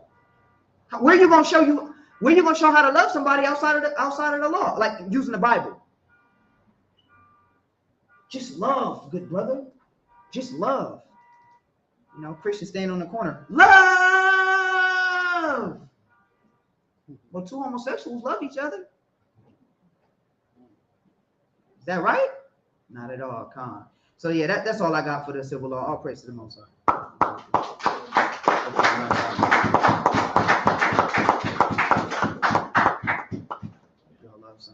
So brother asked about I think he asked about marring your beard. I think we dealt with that already. But yeah, Faith, you can get it. Look, brothers, let me tell you this. We dealt with it already. You can get a haircut, you can get a line up, you can get an edge up. It's not a sin to edge yourself up, to trim your beard. It becomes transgression if you see Makwalat's strong beard, if he makes that the pencil beard. Now he going off. If you grow, I don't grow a full beard. Okay, I just get this. But brothers, remember y'all used to like rocking the gold tees? You can't do that no more. You got to keep your beard. But that doesn't mean you got to have it all crazy. If you got a full beard, you can trim it. That's fine. You can go to the edges of it, trim it. Do we got to pull the scriptures out real quick? Let's pull the scriptures out. Yeah, give me that real quick. I feel like brothers be mad because I got waves or something. I don't know. Got a little lineup, little taper. Maybe on the camera it might look like it's still hair on my taper. Maybe in the camera I don't know what it is. Still got this. The only chin hair I grow. It's only hair I grow. Peach fudge. I don't grow nothing else. Brothers be leaving comments. Brother Wicked, he cut his beard. I don't grow one. I'm trying. I need some of them oils Mosh got. It's coming. Don't worry. Read. Book of Leviticus, chapter 19, verse 27. You shall not round the corners of your head. Not that one. I want the trim your beard though. Let me get that real quick. Yeah, let me get. I always pull it. I need to save it.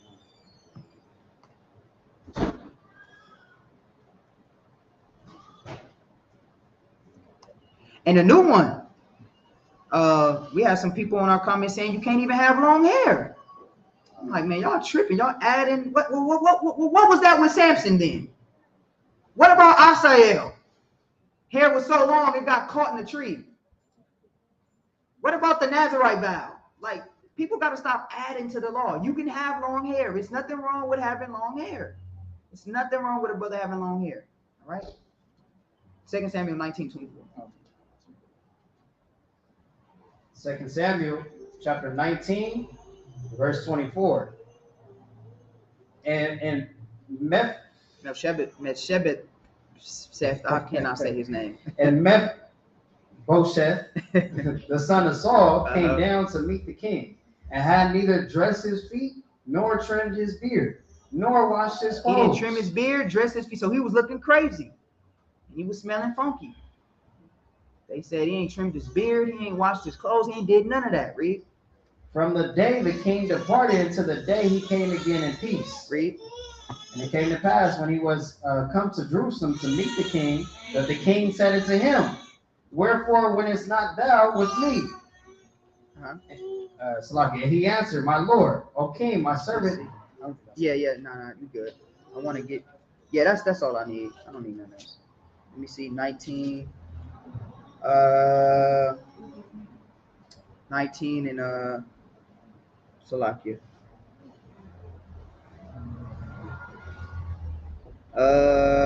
One where he actually trimmed his. Yeah, it was another one too. I cannot find it though. But y'all get the point. Let me see.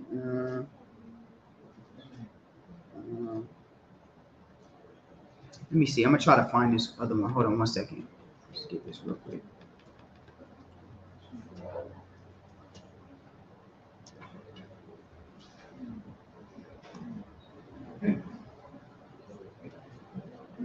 I might have to do a whole. You got it? What did it say? What did it say? It's not the one. Dang. Well, read that one again from the top. I'll get 2 Samuel 10 real quick. Read that one again from the top. 2 Samuel. 19. Yeah. 2 Samuel chapter 19, verse 24. And Mephibosheth, the son of Saul, came down to meet the king, and had neither dressed his feet, nor trimmed his beard, nor washed his clothes. So he didn't trim his beard or do any of that, because Israel, they did trim their beards. That's what they did. Okay, but he was messed up. He was dirty. He did not shave. But this is when it gets wrong. Get 2 Samuel 10 and 4. 2 Samuel chapter 10, verse 4. Wherefore Hanan took David's servants and shaved off the one half. But if you shave off the half of your beard or shave off your beard, that is when you're in violation. So if a brother got a beard like Shaquat, he got a nice full beard or whatever, it's almost there.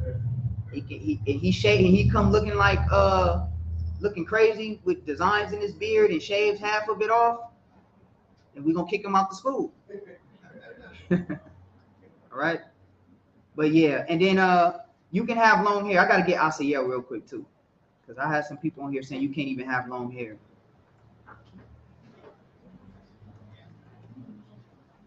Let me see. Let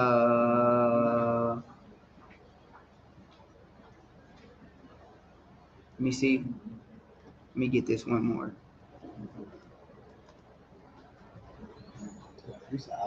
Yeah, let me see. I think it was it Asael? I think it was. I forgot who it was, or was it Absalom? I forgot. Oh, Absalom. I'm sorry, Salakia. It was, yeah, 2 Samuel 18:9. Read that one right here. 2 Samuel chapter 18, verse 9. And Absalom met the servants of David, and Absalom rode upon a mule, and the mule went up under the thick boughs of a great oak, and his head caught hold of the oak. And he was taken up between the heaven and the earth, and the mule was under him and went away. Dang, that's not the one I want. I want the one with his hair, even though. Let's get this one. Hold on.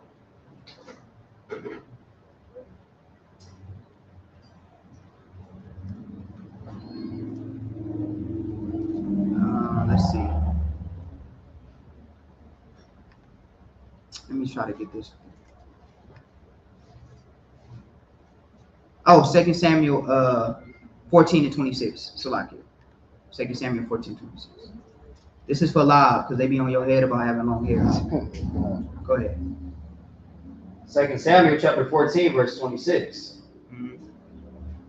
And when he pulled his head, for it was at every year's end that he pulled it, because the hair was heavy on him. He had so much hair, it was heavy on his head. Read. Therefore he pulled it. He weighed the hair of his head at 200 shekels after the king's weight. So you do the math on that. His hair was long. All right. It was nothing wrong with a man having long hair. There's nothing wrong with that. All right. And there's nothing wrong with a man trimming his beard. There's nothing wrong with that. All right. All right. Everybody understand? All right. All praise. All right. Get the Most High hand clap. Real clap.